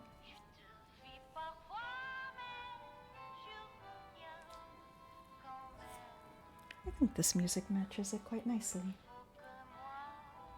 Absolutely stellar. Thank you. Oop. Thank you. Hi, Spam. Sorry I missed you. I was deep in the paint. Hi, Spam. I hope you're doing well. Yeah, I'm very happy with how it came out. This feels like a version of the Carina Nebula that's just for me.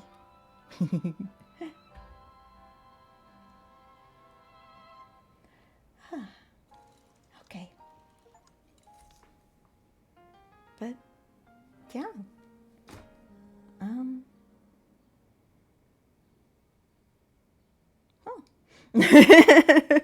Sorry, it's been a while since I just finished a painting that quickly.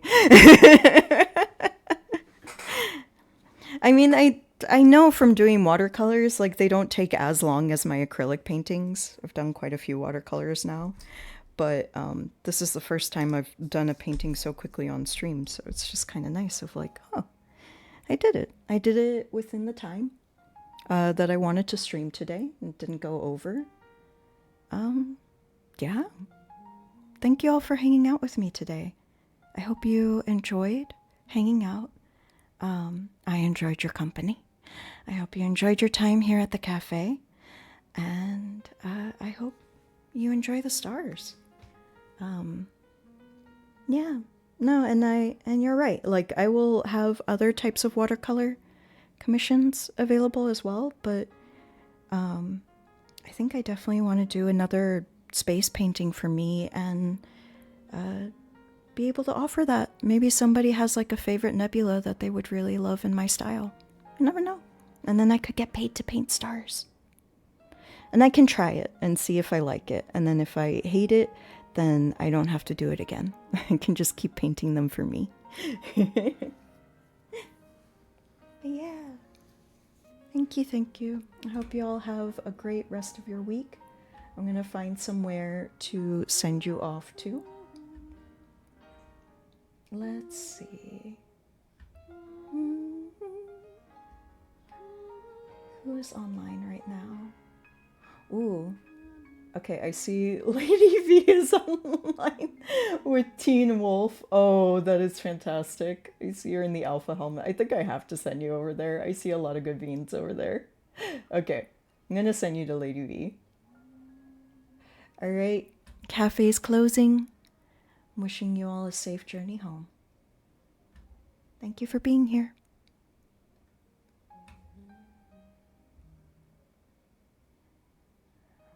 Be nice, enjoy your education about Team Wolf, and behave yourselves. I guess unless you're one of my mods, and do whatever you want. You're all feral. All right.